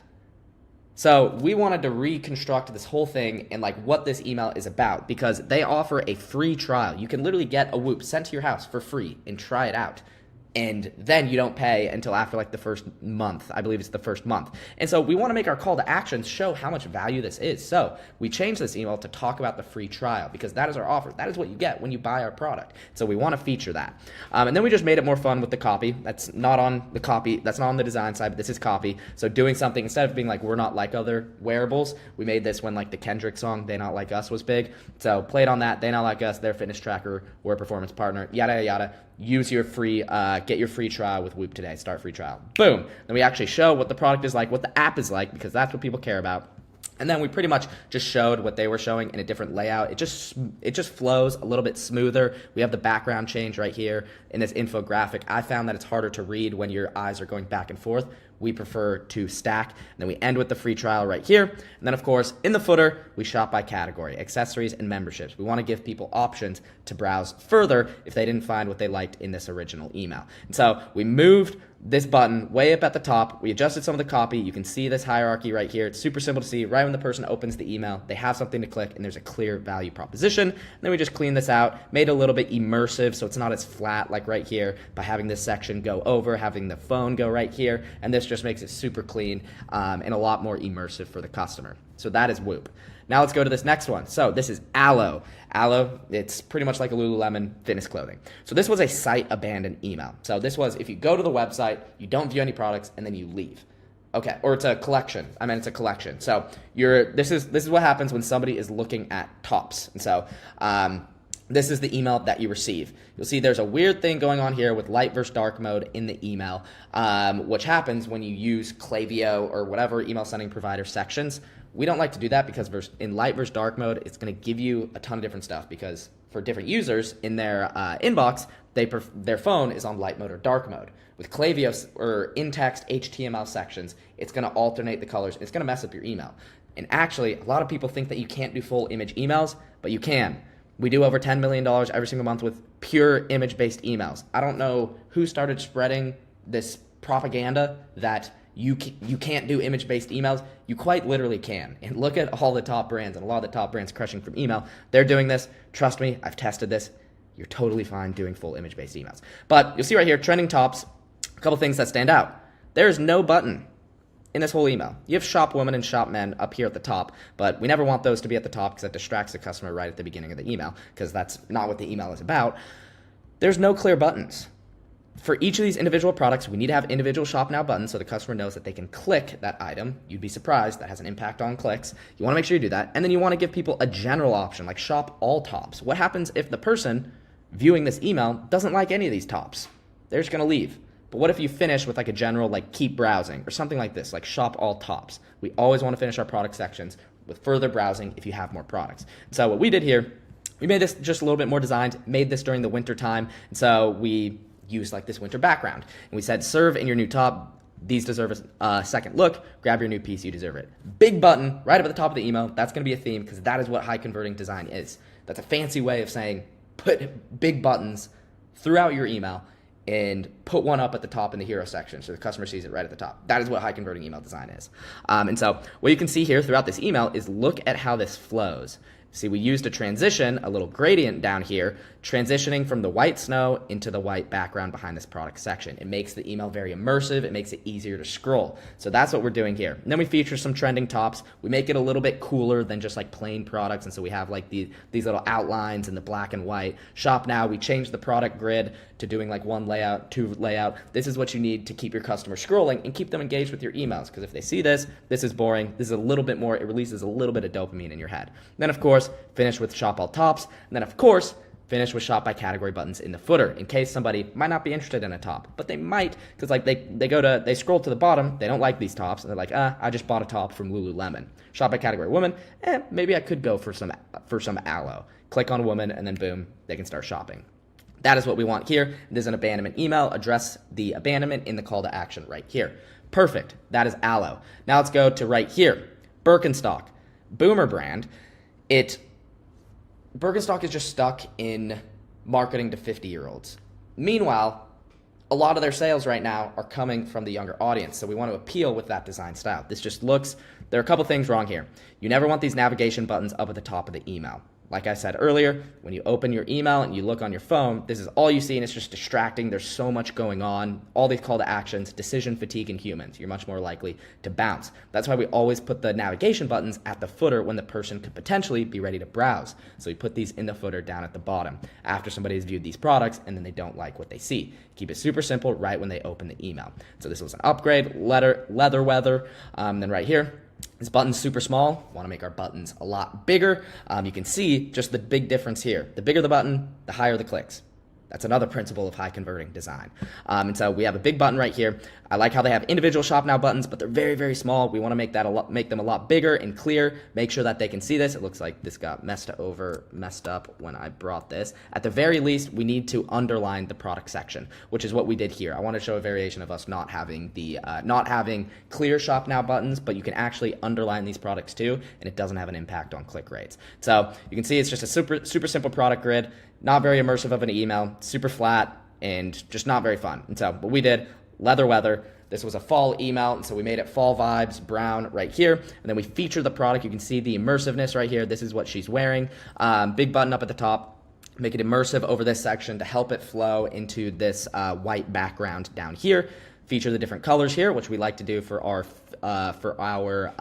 brands that sell clothing. Always finish with a shop all button. Then they also have a follow section, so we wanted to add that. Then we want to avoid all of these different call to actions down at the bottom. It's going to overwhelm. Let's keep it simple. Products, and then tag us on Instagram. We have a photo gallery right here, just to show that. And then also we have the afterpay, shop now, pay later, in case price is something that people are worried about, and then shop by category, of course, in the footer, in case somebody might want to shop something else.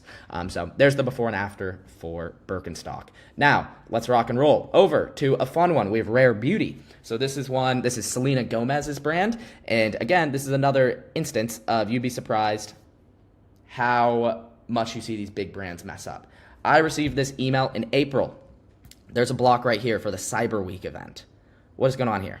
How do you not catch this? I'm always so shocked with these big brands that just have these mistakes. But same sort of deal with our prior welcome email that we're showing, that we went over.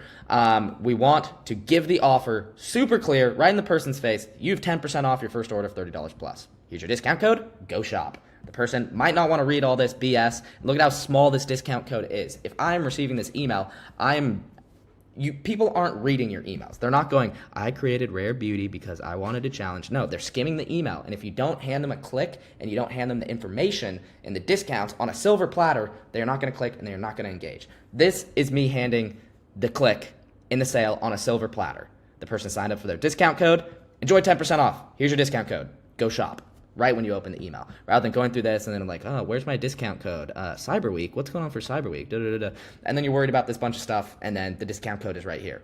Crazy. I don't understand why we're doing this. The individual products, they need to have shop now buttons, just like this. This is what we want to do. And then clean up the footer a little bit, add the shop by category buttons, make this a little bit cleaner, and finish with a general shop now button. Maybe the person doesn't want these 3 items.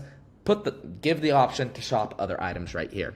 And then, of course, we have just like different imagery right here. Make it flow a little bit. Have it, give it a little bit of life right here. Was kind of the goal here. But this is what is going to be high converting. Give them the click on a silver platter. Liquid Death. I wish Liquid Death had better emails because they're such a fun brand and I love them. So this is the before. Eternal Blackness never felt so soft. I love the copy. Their copy is amazing. More stuff you don't need. That's really funny. Click the button says hell yes. I think that's great. It's just their design. The button is way too low. It's too small of a button. We need to make it a little bit bigger. We need to have it higher up in the email. And let's add a little bit more fun into these emails because they have so much life with their copy and brand. Let's add that to design. Let's make it high converting because it may not convert. Having a bunch of like fun elements in your email designs may not convert as much right off the bat, but over time, you'll get less unsubscribes, more people on your list because they like opening the emails and seeing the graphic design. That's stuff that people like and that gives dopamine in their heads to where they will keep opening your emails and eventually convert down the line. And so what do we do here? We changed the headline, dress to kill. We added this little like cool little element right here. And then to go with the kill, we added blood. And then we added that line, Eternal Blackness never felt so soft. Added a bit of copy. It's for those who refuse to blend in, who embrace the dark side and know that wearing black is always in season. Banger. Shop black pieces right here. So just making it super clear, shop black pieces. You don't just need to shop this item right here. Shop black pieces. And then we feature the product right here and then go into a little bit of product education as far as what this specific product is and then own the darkness right here. making it a little bit fun, earth-friendly production, supreme comfort, let people get behind the brand, 100% sustainable cotton right here. If I would improve this a little bit, I would probably try to make this section flow a little bit better. I don't like how abrupt it is right here. See, try to do a little gradient down here, but kind of was working fast here. But that would be one thing where I'd try to make this section flow a little bit smoother. But I love this product section right here, more stuff you don't need, and then just adding some life. Look at the little like paper clip. There's a paper tear down here, which is super cool, gives it a bit of life. And then, so this is a specific product, and then a testimonial. Love it, and it's a funny testimonial. It's softer than the inside of our king-sized coffin, and its killer look scared our neighbors into scraping the fish off their car bumper. I'm rating it a perfect 5 out of 7. Add some life with funny testimonials. That's what builds community, because they're like, oh, look at the community, look at the buyers they have. And then also featuring some other products shop now. And of course, shop by category in case they don't want to buy a black tee. They have an option to buy other stuff here at the bottom. Boom. Perfect. Engagement. Now we have a super straightforward one for UGG. There's just way too much going on right when you open this email. Customers are going, I bet that their customer scroll rate is so low because there are just so many options. There are 1, 2, 3, 4, 5. There's 6 buttons right when you open the email in the first like half second. That's just crazy. We don't want that. And then it's just like a little bit too abrupt here. These individual products don't have shop now buttons, which we need to have, and this button's too small. So what do? We make it a little bit more immersive by just changing the background of the email to the background color of like this main hero image. And so we just do this, the perfect gift for every Valentine. We know you've been nice all year, so treat yourself to a naughty new look. Boom, shop Valentine's Day. Added some extra copy with this bridge section, and then in the product section, added the little hearts to go with the Valentine's theme, and then shop Valentine's Day, shop by category buttons in the footer. Super simple. You can see a common theme here with all these emails. And then kind of for road right here, same sort of deal. I love the copy and the stuff that they're doing in their emails. It just kind of needs to be updated a little bit. I like this lip care, the road dictionary. I think that that's great. I just think that this is a last chance email. This is a last chance. And so what we wanted to do is make it super clear that this is a last chance. And so we'd have a discount timer right here, counting down the timer of the offer, because the offer, last chance, is right here, which is literally like tomorrow. Like, if we're highlighting an offer, people buy from urgency. Let's put the urgency right in their face, button way up at the top of the email, boom, kiss the sun back, different copy right here, and then we go into kind of like their lip care matters, and then we move the road dictionary section right down here, and then we go through the treatment steps of using the peptide lip treatment, and then the lip shape to make it flow and give them a clear step process right here. This is what you need to do. It's the same sort of information, but in a little bit different way, and then finish with the peptide lip treatment free with purchase. Boom. Perfect. High converting. This is what we want. And then the last one here for the before and afters, we have Gymshark, Gymshark, again, another brand that I absolutely love, but their emails are just lame. They're just stuck in the corporate vibe. So again, they have the navigation buttons at the top, which are going to overwhelm the customer. We don't want to do that. This button is a little bit too small. Overall, this is okay though. But then it's just like super bland. The individual products don't have shop now buttons. We definitely want to do that. And so these are like a few examples of a little bit more engaging emails in design. This is like an example of like a branded email in a world where you can do anything, do gym. They say that a lot in their Instagram. So I pulled it from that, and then a little bit of copy right here, big button right up at the top, immersive little section of do gym right here, playing throughout and behind this girl. And then if you're going to do gym, do it right, mix and match our favorites. And so if we go right here, this is actually a GIF, which looks like it's not going to play, but it's actually a GIF that plays different tops and then different bottoms, so you can mix and match your favorites. And so that was like the angle we went with there. And then new drops just in, and then shop new drops just to feature that at the bottom. And then a testimonial sort of email with like a phone right here, so it's a little immersive, and then you have the logo, and it's kind of like a retro background by gym lovers. For gym lovers. Shop now button. This is a low shop now button, but that's okay. And just a super simple email, highlighting some testimonials, and then doing a photo gallery before a final shop now button, and then woman versus man. And then there's like a blog email. So this is how we execute blog emails. We like to have a button up at the top and then a little sneak peek of what the blog is like, and then give a little bit of information. So back anatomy 101, highlighting, giving some education to the customer list, which is great, and then finish with a general learn more button right here. So you can see these have a little bit more life, and these are probably going to convert a lot better. And yeah, these ones I think we could update and do a little bit better. These are a little bit old. I think these, I think some of these we could clean up a bit more, but you can see like the principles that we're applying. Okay, now we have 6 final examples of just like other brand emails that we've done, just to give some life to them. So this is Ray-Ban, for example. This is a summer fever email. Again, you can see right here. Clear offer right up at the top of the email and button right up at the top of the email. You can see this GIF. We flip through the products of different colors, and then we go into some education. Sun's out, shades out, your shades, your style. And so this is how you can customize your products, and you get 20% off custom sunglasses because it's a custom shades offer. We want to show every part that they can customize: the lens, the frame, the engraving in the case, and then a general shop now, and then 20% off last chance. And then of course, footer category buttons at the bottom. Same sort of thing here, Skims. Button way up at the top, early gift for you. And then I love how this email flows because it's a gray background photo shoot and she's on like a white, the floor is white. And so you make the rest of the email white so it looks like it flows and it's super clean. Gifting made easy. You're coming with gifting with our limited edition gift bags, just featuring that. And then for her, for him, this is what I love for clothing brands if you're doing a gifting email. For her, and then for him, and then separate by men and women. And then right here, finish with a general button right here for the sale. And then category buttons in the footer. We have the super fun email for Mr. Beast, Feastables right here, carrying a lot of the fun from the website, and then peanut butter, perfected, a little bit of information, button way up at the top of the email. You can see how immersive this is right here. It's going to hit well with the demographic. And so I love this. And also in their emails, they never talk about like their ethical sourcing, which is what differentiates them as a brand. Taking down big chocolate with ethical sourcing. This is exactly what that means. And I love how this footer is like kind of like floating in the sky right here. And we have these little elements all throughout the email, which give it a ton of life and help it flow and feel super immersive. We have this Calvin Klein email, using a cool little photo gallery at the top, and then there's an example of doing shop by men's and women's in the hero section. So this is something that's fun. You don't have to use the same sort of layout of logo, headline, body copy, button up at the top of the email. You don't always need to do that. You can have logo on the left with a photo gallery with like the headline, and then body copy down here, and then 2 different buttons, which I think is great. Pair with denim, so women's denim and then men's denim right here. Individual products with a cooler product section right here, and then bonus savings in store as well, just highlighting that call out, and then the buttons in the footer. Perfect.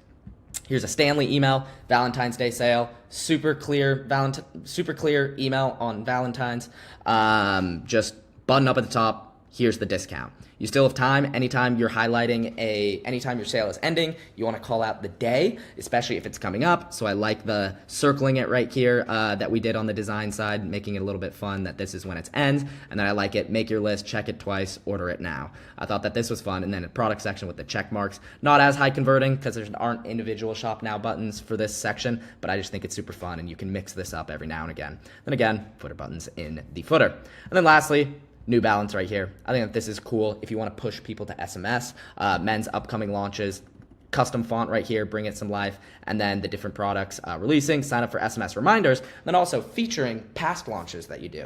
A lot of brands just do a launch email for products that they're launching, and then they don't remind their customers. And so I think that this is cool, in-stock launches, and so you can look at the different launches that they had over the past like month or so, some of the featured products that are in stock, finish with the shop all styles button, and then have the footer navigation. So boom, that is what I'm talking about. That is high converting email design. So in summary, get your buttons in your offers way up at the top of the email, use big buttons, end with a general shop now button, individual products need to have shop now buttons, add footer buttons, and then boom, that's it.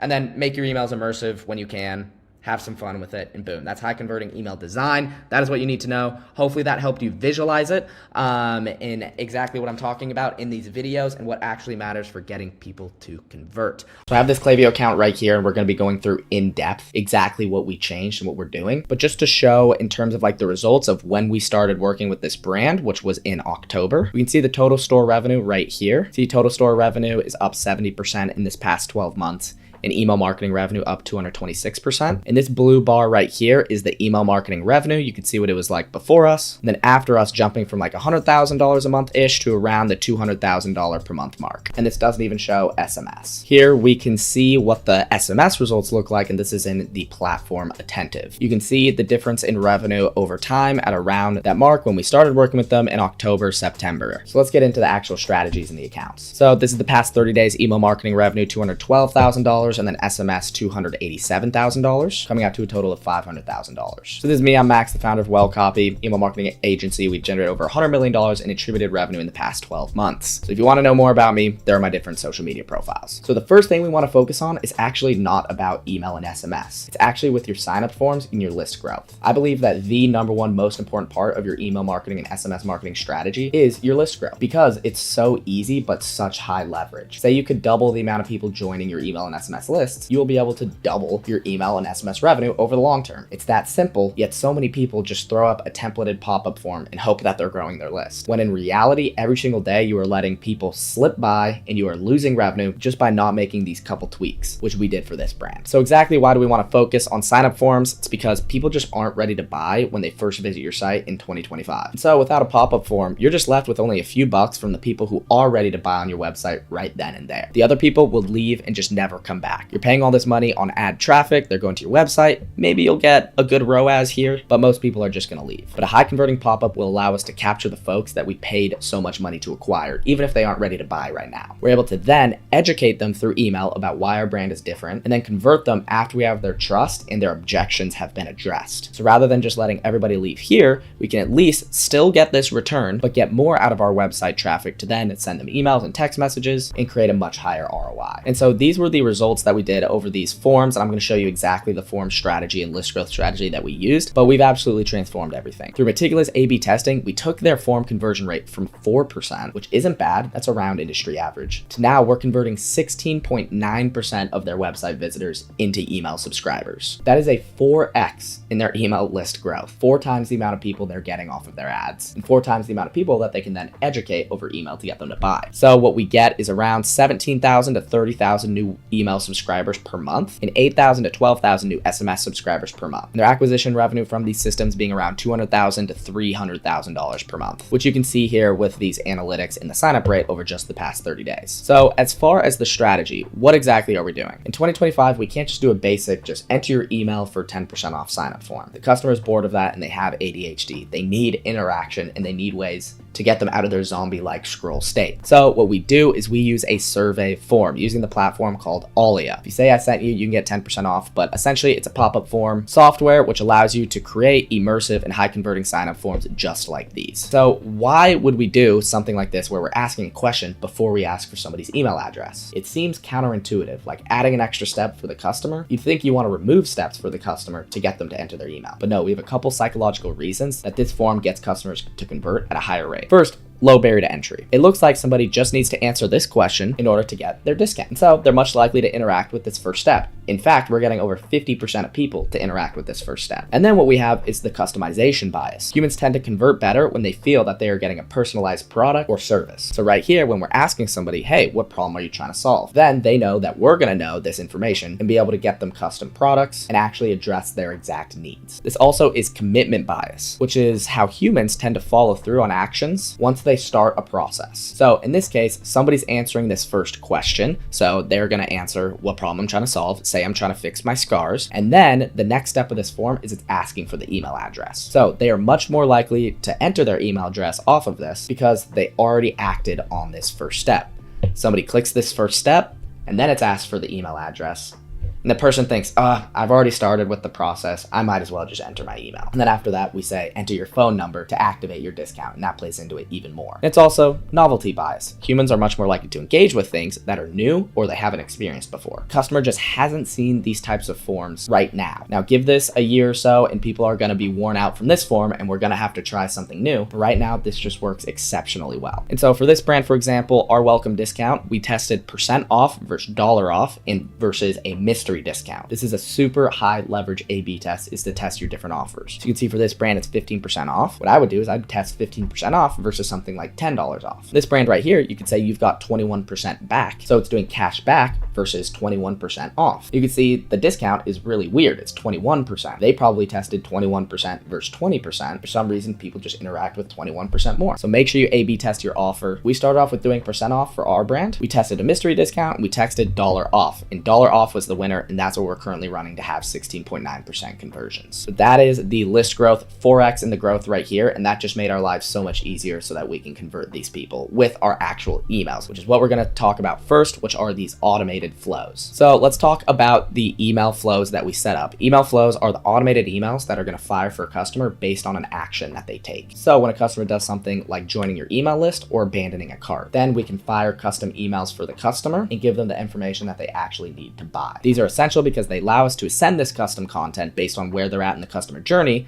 which increases the likelihood of conversion. Plus, who doesn't like automated revenue? So these are the exact flows that we currently have live in the account and then the number of emails within each flow. First off, we have the welcome flow, and this is going to trigger when somebody joins the email list. And the purpose is to give the customer their discount and educate them on the brand to guide them into a purchase. Our products are a little bit more expensive than other competitors in the clothing niche, so we need to educate these people and build trust. So we send 8 emails, which is kind of a lot. You don't need to send this many. The sweet spot is usually 4 to 5. But for this brand, we just had so many high converting emails that we've used that we're confident in that we want every customer to receive when they join the email list. So we went with 8 emails. And then we have the site abandon flow, which is when someone is active on the website, but they don't actually view any products. This is a flow that not a lot of brands have, but the goal is to get the customer back on the site to browse products. And where you have 3 emails right here in this flow, pretty much saying like, hey, did you not find what you were looking for? And then give them some social proof like, hey, we're really awesome, and show them our best sellers to make their browsing experience easier. Our next abandonment is the browse abandonment flow, which is when somebody views a product, but they don't add it to cart or make a purchase. And so we want to get the customer to convert on that browsed item. So we have 5 emails here specifically being like, hey, you left this item behind, you browsed this, come back and finish your order. Our next flow, which not a lot of brands have, but we found this works really well for this brand, and that is the espresso shot flow. So this is going to trigger when somebody clicks on an email, but they don't purchase. What we do here is this is a high intent person, so we just want to have a couple emails here as an extra nudge to try to get an impulse purchase, and we even include a discount here because this brand is pretty big on discount. And then we have the cart and checkout abandoned flows here, which have a difference. The cart abandoned flow is when somebody adds to cart, but they don't purchase. And the checkout abandoned flow is when somebody adds to cart and then they go to the checkout page to enter their credit card information and then they don't buy. So we have 5 emails here for the cart abandoned, and the checkout abandoned, we have more. We have 7 emails because this person almost just bought from us and they were so close. So we're not afraid to send multiple reminders. Then we have the post purchase flow when somebody places an order just to get upsells, affirm their purchase, and build some community. We just have 2 emails set in place here. And then similarly, we have the win back flow, but this is going to be when somebody bought 90 days ago, but they haven't bought since, to try to get them to purchase again. We've got 4 emails here. And then we have the sunset flow, which is when somebody has been inactive on the email list for 180 days. How can we re-engage these inactive profiles? And if they don't engage, let's suppress the inactive people to save money on our Klaviyo bill. And right here, we have 2 emails. And here you can see the performance right here on the email side of things. You can see our best performer is the welcome flow right here. Obviously, it's pulling in 38 grand every month-ish. And then the rest is also coming from SMS, which I'll be showing shortly. And then we have the cart abandon and the checkout abandon here. Very important that you have 2 separate flows for cart and checkout abandon. Most brands that I review, they only have this checkout abandon. But look at this cart abandon. It's our second best performing flow, which is bringing in 16 grand or so a month. The checkout abandon, then we have the browse abandon for anybody who views the product. We can see the results right here. Then that post-purchase flow, try to get an immediate upsell and then also push people to our social media. You see this espresso shot flow, which most brands don't have. This is bringing in an extra 3.5 grand or so a month. And then abandoned site right here. Somebody goes to the website, but they don't view any products. Then you can see the win back flow right here, which we've actually just pulled back on because we found it's not really bringing in a lot of revenue because we're sending email campaigns 3 to 4 times per week. And most people are rebuying off of those email campaigns. If you're not sending email campaigns, then this win back flow is going to be super, super important. And it would be generating thousands and thousands of dollars for this brand if we weren't sending email campaigns at such a high frequency. And then we have the sunset flow, which the purpose is not to get revenue. The purpose is to get people back on the email list or suppress these unengaged profiles. So it's not really bringing any revenue in. So you can see the exact performance on these, and you can see this is very typical in terms of performance of each flow. Usually the order of conversions is somewhere around this for brands. The performance would be much higher, probably double the performance for every single one of these if we weren't running SMS for this brand. If you have SMS and email running at the same time, SMS is typically, as long as you do it right, going to bring in more revenue on the flows side of things. So if I had to estimate, we'd probably be at double the revenue for most of these if we weren't running the SMS, but I'll be taking you through the performance here on that shortly. So those are the email flows, and these are the exact results. It's around $100,000 a month, contributing to 16% of the total store revenue from these email flows. This video right here, this email flows tutorial, breaks down all of these flows for you if you want to see them in depth and each email actually broken down. So I highly recommend checking this out. If you want to get an idea, this is like what a welcome flow may look like. You can see the education on the brand and pushing people to place their order with the discount code. That's what a welcome flow may look like. Meanwhile, abandoned site, so somebody goes to the website but they don't view any products. This could be what something looks like. Lost in choices, let us point you in the right direction, and then promote some of the best sellers. And then the next abandonment, we have the abandoned browse flow. So if somebody views a product and then leaves, we want to have the dynamic Klaviyo section showing what that person left behind,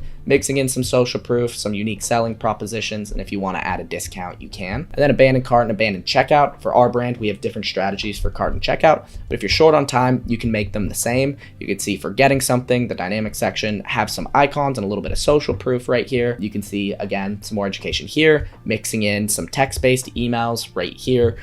So it's a little bit personal, some more social proof and testimonials, and then a discount as well if you want to include that. For post-purchase, right after someone buys, we want to have an immediate thank you and then like a PS of just like, hey, place another order. You can do that here, pushing people to social media and then educating on the product right here. And for win back, somebody bought a while ago, we can say something as straightforward as, hey, it's been a while, yada, yada, yada, place another order, take this discount, whatever you want. And that's kind of like what your system can look like. The brand that we use is quite different, and the designs are really elevated because our products are really expensive. So we want to make sure our designs reflect that. So ours look pretty different, but the strategy is kind of like, in a nutshell, very similar. So that's on the email flows side of things. Now let's talk about the SMS flows. SMS flows we have to keep much similar and minimal compared to email, but SMS flows are just as important, if not more. So we need to keep things super, super simple to avoid annoying the customer. People are going to unsubscribe from text messages a lot sooner than they would email. We have to be very, very intentional. And there are certain rules that we need to follow, like for abandonment flows, like cart and checkout abandon on SMS. It's actually illegal to send more than one text message. So we can only have one. So we can see we have the same sort of flows here, but we have way less messages within them. So we have our welcome flow. We're sending 3 SMS messages being like, hey, welcome, here's your discount. And if somebody doesn't use their discount, then we're going to remind them twice more, just being like, hey, your discount's expiring. The side abandon flow, just 1 SMS, and then browse abandon, cart abandon, checkout abandon.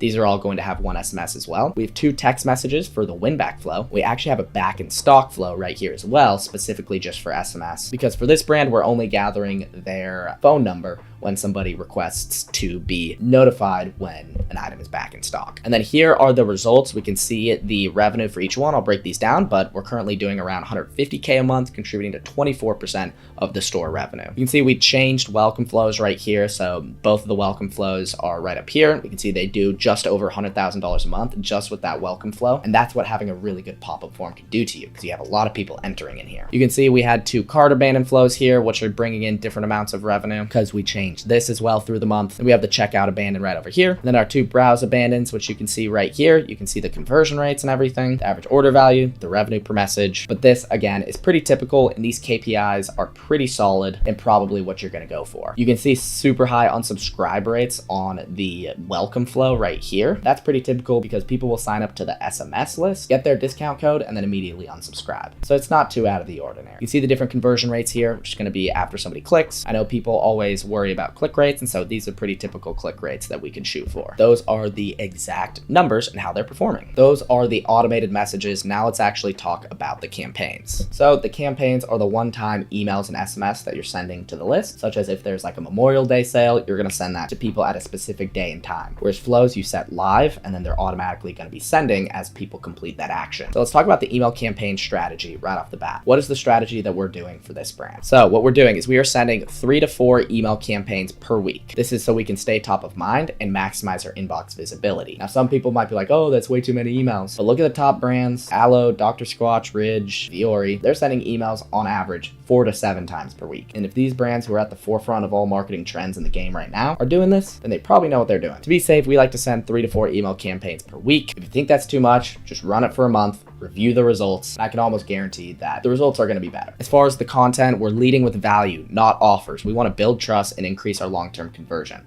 We can't just spam discounts. We're giving them value and we're educating them. This is going to decrease our unsubscribe rates. We're focused on non-discounts, educate, entertain, and differentiate our brand. Something that we're doing a lot is text-based emails, which I will show you, but essentially these have no images. They just feel personal. It comes from a team member and they cut through all the noise and they just feel way more personal. When we do use our graphics, we're making our emails skimmable, punchy, and optimized for mobile first. 85% of people are opening their emails on their phone. So we need to make sure that we're optimized for our phone. And people aren't sitting down and reading their emails. They're just skimming them super quick. So we need to make them skimmable and punchy. We create email campaigns around micro topics, not generic themes. We need to go deep on product features or specific customer FAQs. Rather than having a general email about we're the best, we want to focus on one thing about why we're the best. Something like how our materials are sustainable and good for the environment. That's a micro topic that's super specific that makes it a lot more digestible for the customer. If we overwhelm them with 10 different benefits of ours in one email, the customer's going to get overwhelmed and they're not going to remember any of our benefits. Whereas if we just focus on one and really try to drill that home, the customer is much more likely to actually internalize that. That's what we want to do. We also want to pull a lot of social proof, reviews, and user content, which is going to add our credibility and then also our connection to the customers. We design our emails inside of Figma, which is a design tool, and then we're uploading our images into Klaviyo for clean and consistent layouts and better deliverability. And then we want to rotate between story, product, and value angles to avoid list fatigue and keep things as fresh as possible. So you can see like bad content is 50% off, limited time offer, discount exclusive, buy our stuff. No, good content, we want to do tips and tricks for whatever this benefit is, a message from our founder. Watch out for this in the industry. Watch out for wearing these materials with your clothes. These are our favorite picks. What does this mean? This is the sort of stuff which is going to keep your email list engaged. And so kind of like our main subtopics here is graphic-based value emails. This is what we're sending 3 times per week, and then we'll probably do like 1 text-based email per week on top of that. So we want these graphic-based emails specifically for fashion brands because customers need to see products in action. They need to be able to see other people wearing the products so that you can judge yourself if you look good in that product. So having sexy graphic design is extremely important for fashion brands because people are buying our vibes. We want to focus on our strong branding, clear visuals, and conversion optimized designs that don't rely on discounts. So we can see a couple of examples here. You can see kind of like the email, which goes on top of the vibe of like the checkered cases. You can see the checkered throughout. It's just nice and clean and fun. You can see this is a great non-discount educational email saying not all scrubs are created equal. Polyester and cotton are like bad exes. And so kind of just showing how our products are different from that and then linking to men's versus women's. You can see this also is not overwhelming the customer with a ton of information. Short, quick, and punchy. Somebody can look at this email for 3 to 5 seconds and understand it. Perfect. And then something like this, like brand messages. Golf wasn't born to be boring. Neither were you. You can see a button way up at the top of this email, which is easy for the customer to click. And this is the most like amount of copy that you would want to include all at once in an email. Since this is a brand message campaign, this is okay to do every now and again. But most often we want to be using bullet points. We want to be able to use icons like this. But these are 3 great examples of kind of like the stuff that we're sending 3 times per week would be. And then just as important, we have our text-based emails because this is the secret sauce. In 2025 and 2026, we need to make sure we're mixing in personal touches. People today want to buy from people. They don't just want to buy from faceless corporations. Following COVID, the customer is craving human interaction. We need to give them that. Text-based emails are one way to do that. They look exactly like they're coming from a friend and they just pull the customer closer to you. You can see coming from a person right here. There's no crazy graphics and the simplicity of them just converts better in most cases. Builds trust, builds community. The simplicity just converts better. Now you might be wondering, why don't we only send text-based emails? But we really don't want to oversend them. Even though they do typically perform better, we need to make sure we're visually appealing our customers and giving them variation in our emails for them to stay subscribed. We have a couple brands in the past where we were like, text-based emails always perform better. Let's only send text-based emails. But we noticed that they lose effectiveness over time as the customer really gets used to them and there's no visual appeal. Like I said, the customer is kind of like brain dead. They're addicted to dopamine and they just scroll all day every day. They need dopamine. They need to be visually appealed. They need newness. newness. If you aren't giving them new, then what's the reason for someone to open this email? If they know exactly what it's going to look like every single time, just plain text, then there's no reason for them to keep opening your emails. So use them sparingly, but still use them. You can see this is like an FAQ email of what does it taste like. You can see it's short, punchy, personal. It's coming from a friend. It says, hey, yo, talk like a friend, just right here, and then sign it off from a person. You can see the sender name is from a person. That makes a huge difference. Here's another example here. It's from a person. You can see how simple this is. These aren't essays of information. It's still easy for the customer to skim. And you can see just how much the call to action stand out. So the only thing that's underlined and also in the color blue. These are the sort of emails that we want. And we're sending these usually once per week for our brands. So these are the exact email campaign results and monthly calendar example for this brand of the exact topics. So we send typically 15 to 18 emails per month to the normal engaged lists for this brand. And these email campaigns are generating an average of $100,000 a month, contributing to 16% of the total store revenue. So let's take a look at these past 30 days right here. See, we sent on the 23rd, 24th, 27th, 29th, 29th, 2nd, 5th, 6th, 8th, 9th, 12th, 13th, 15th. Generally, we have a day or two in between emails, but every once in a while we send 2 back to back. You can see the open rates are all 60 to 70% because we're very tight with who we're sending to, and we're only sending to people who are actually opening our emails. We send to our whole lists, and we're gonna get a lot of people who aren't opening our emails. And if you have anything like 20 to 30% open rates, Google and inbox providers will see that and they'll be like, hey, only 20 to 30% of people who are receiving this email are opening these emails. People probably don't want to see this brand. So we're going to send them to the spam folder. Whereas if we're sending emails and we're getting 70% opens, we tell Google and Yahoo that 7 out of 10 people who receive this email are opening it. They're going to be like, okay, cool, let's send this to the main inbox. So it's very important to have that segmentation in place. And so here you can see the click rates right here. These are pretty standard. We're going to be as low as like 0.4%, but all the way up to kind of like 3% even. This is pretty standard. Now, some people will say you need like 2 to 3% placed order rates consistently, but that's just unreasonable. If you're a brand who has under 5,000 email subscribers, then yes. But the bigger your brand gets, the lower your click rates become. We have brands with 0.2 to 0.3% click rates consistently, but they're still generating a ton of revenue from the email list, which just proves that click rates aren't something that you need to fully stress over. But as far as the topics and what we're doing, we could see this is like a sustainability highlight for Earth Day, so we really want to play into the seasons as much as we can, and we try to put as much urgency as possible while keeping things natural. So using things like pre-orders and then doing restocks like here, and back in stock, what we do there is we have created demand and urgency. If something needs to get pre-ordered or something is back in stock, that means that it went out of stock, which means that it was in high demand, which tells people, oh my gosh, this is a big product, I need to buy this. So what we did was we hyped things with a pre-order and then did a big back in stock and restock here. You can see the revenue that these did multiple days in a row and the performance on the pre-order right here. Even if something doesn't necessarily go out of stock, we can still promote this and use that angle. That's what marketing is. And then everything else in terms of what we're doing is we're filling in with non-discount angles, which we found work well for the brand. So things like, what's your vibe? So this was like, are you going for a night out? Here are what the products are. Are you having a night in? Here's what products you can use. Going on a coffee date, here's some different outfits that you can represent. So we do that. We have staff picks, so highlighting like some of our staff's picks, and then lots of outfit inspiration. So a seasonal outfit inspiration and outfit inspiration here, and then featuring our community. So follow our IG, we featured some of our customers there, and then also featured our community with images that were sent to the Instagram and saying like, hey, here are other people in these items, buy these items. And that worked really well. And then also typically we're doing one promotion every single month. So we did a free item with orders above X amount of dollars. You can see the performance on this and how well it did. Anything over 1 to 2 kind of like sales per month, and you might be overdoing it. This is just what we've found work well with them. So that is the exact strategy and the exact numbers that we were achieving for them. Now let's go to the SMS campaigns. And the strategy for our SMS is we only want to send SMS for high leverage moments such as sales, product drops, back in stock alerts, and any urgent updates. We want to avoid nurture content in our SMS, like doing community in our pieces, what's our vibe. We don't want to do this for SMS because that's going to be stuff that gets people to unsubscribe. People don't want to be nurtured on SMS. Text messages can be annoying. We just want to send the big stuff. So save the storytelling and value add content just for email. We stick to 3 to 6 texts per month to preserve our urgency and avoid our list unsubscribes. As far as the content that we're doing, this is the content strategy. Our messages need to all be under 250 characters, which is not a lot. That's literally like 1, maybe 2 sentences. This is gonna save costs by having this only be 1 send segment. If we even went 1 character over to 251 characters, the price is gonna be double. So we always keep it as short as possible, just quick and to the point. We also wanna skip images and MMS. So So if you ever see a brand send you a text message that has an image, they paid 3 times more money than they would have if it was just plain text. Now, a lot of brands don't know this, and so they send a lot of image-based text messages, but it's almost never that including that image will generate 3 times more revenue. So we always cut that and keep it as simple as possible to save costs. And then always include a clear CTA. We want to say shop now or claim offer, then have a direct link in our text message. That's the strategy, and here is exactly what the month looked like and the strategy that we did.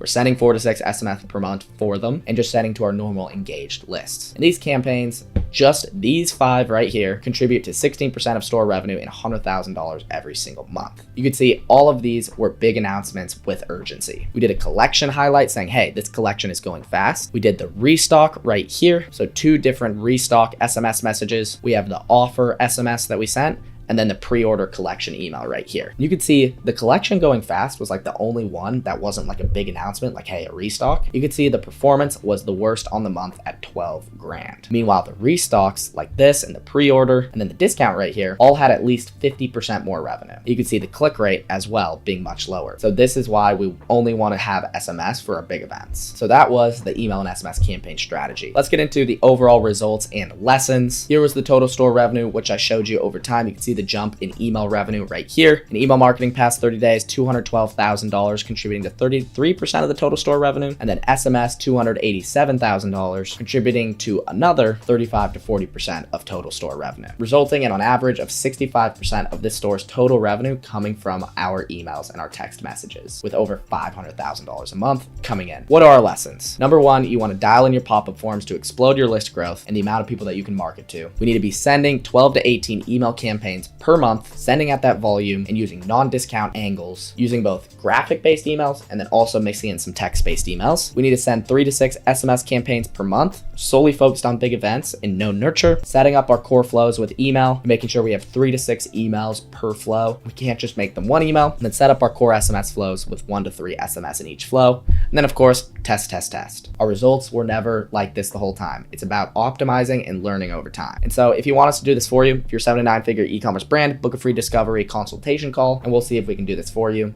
The link is going to be in the description. And that is it for this one. I hope you got some value seeing the actual insides and what the stats are for a real brand we're generating $500,000 a month for. I hope you got some value. Make sure to check out other videos on my channel like the one linked here, because a lot of this information I'm giving away shouldn't be free. Thanks for watching. I'll see you in the next one.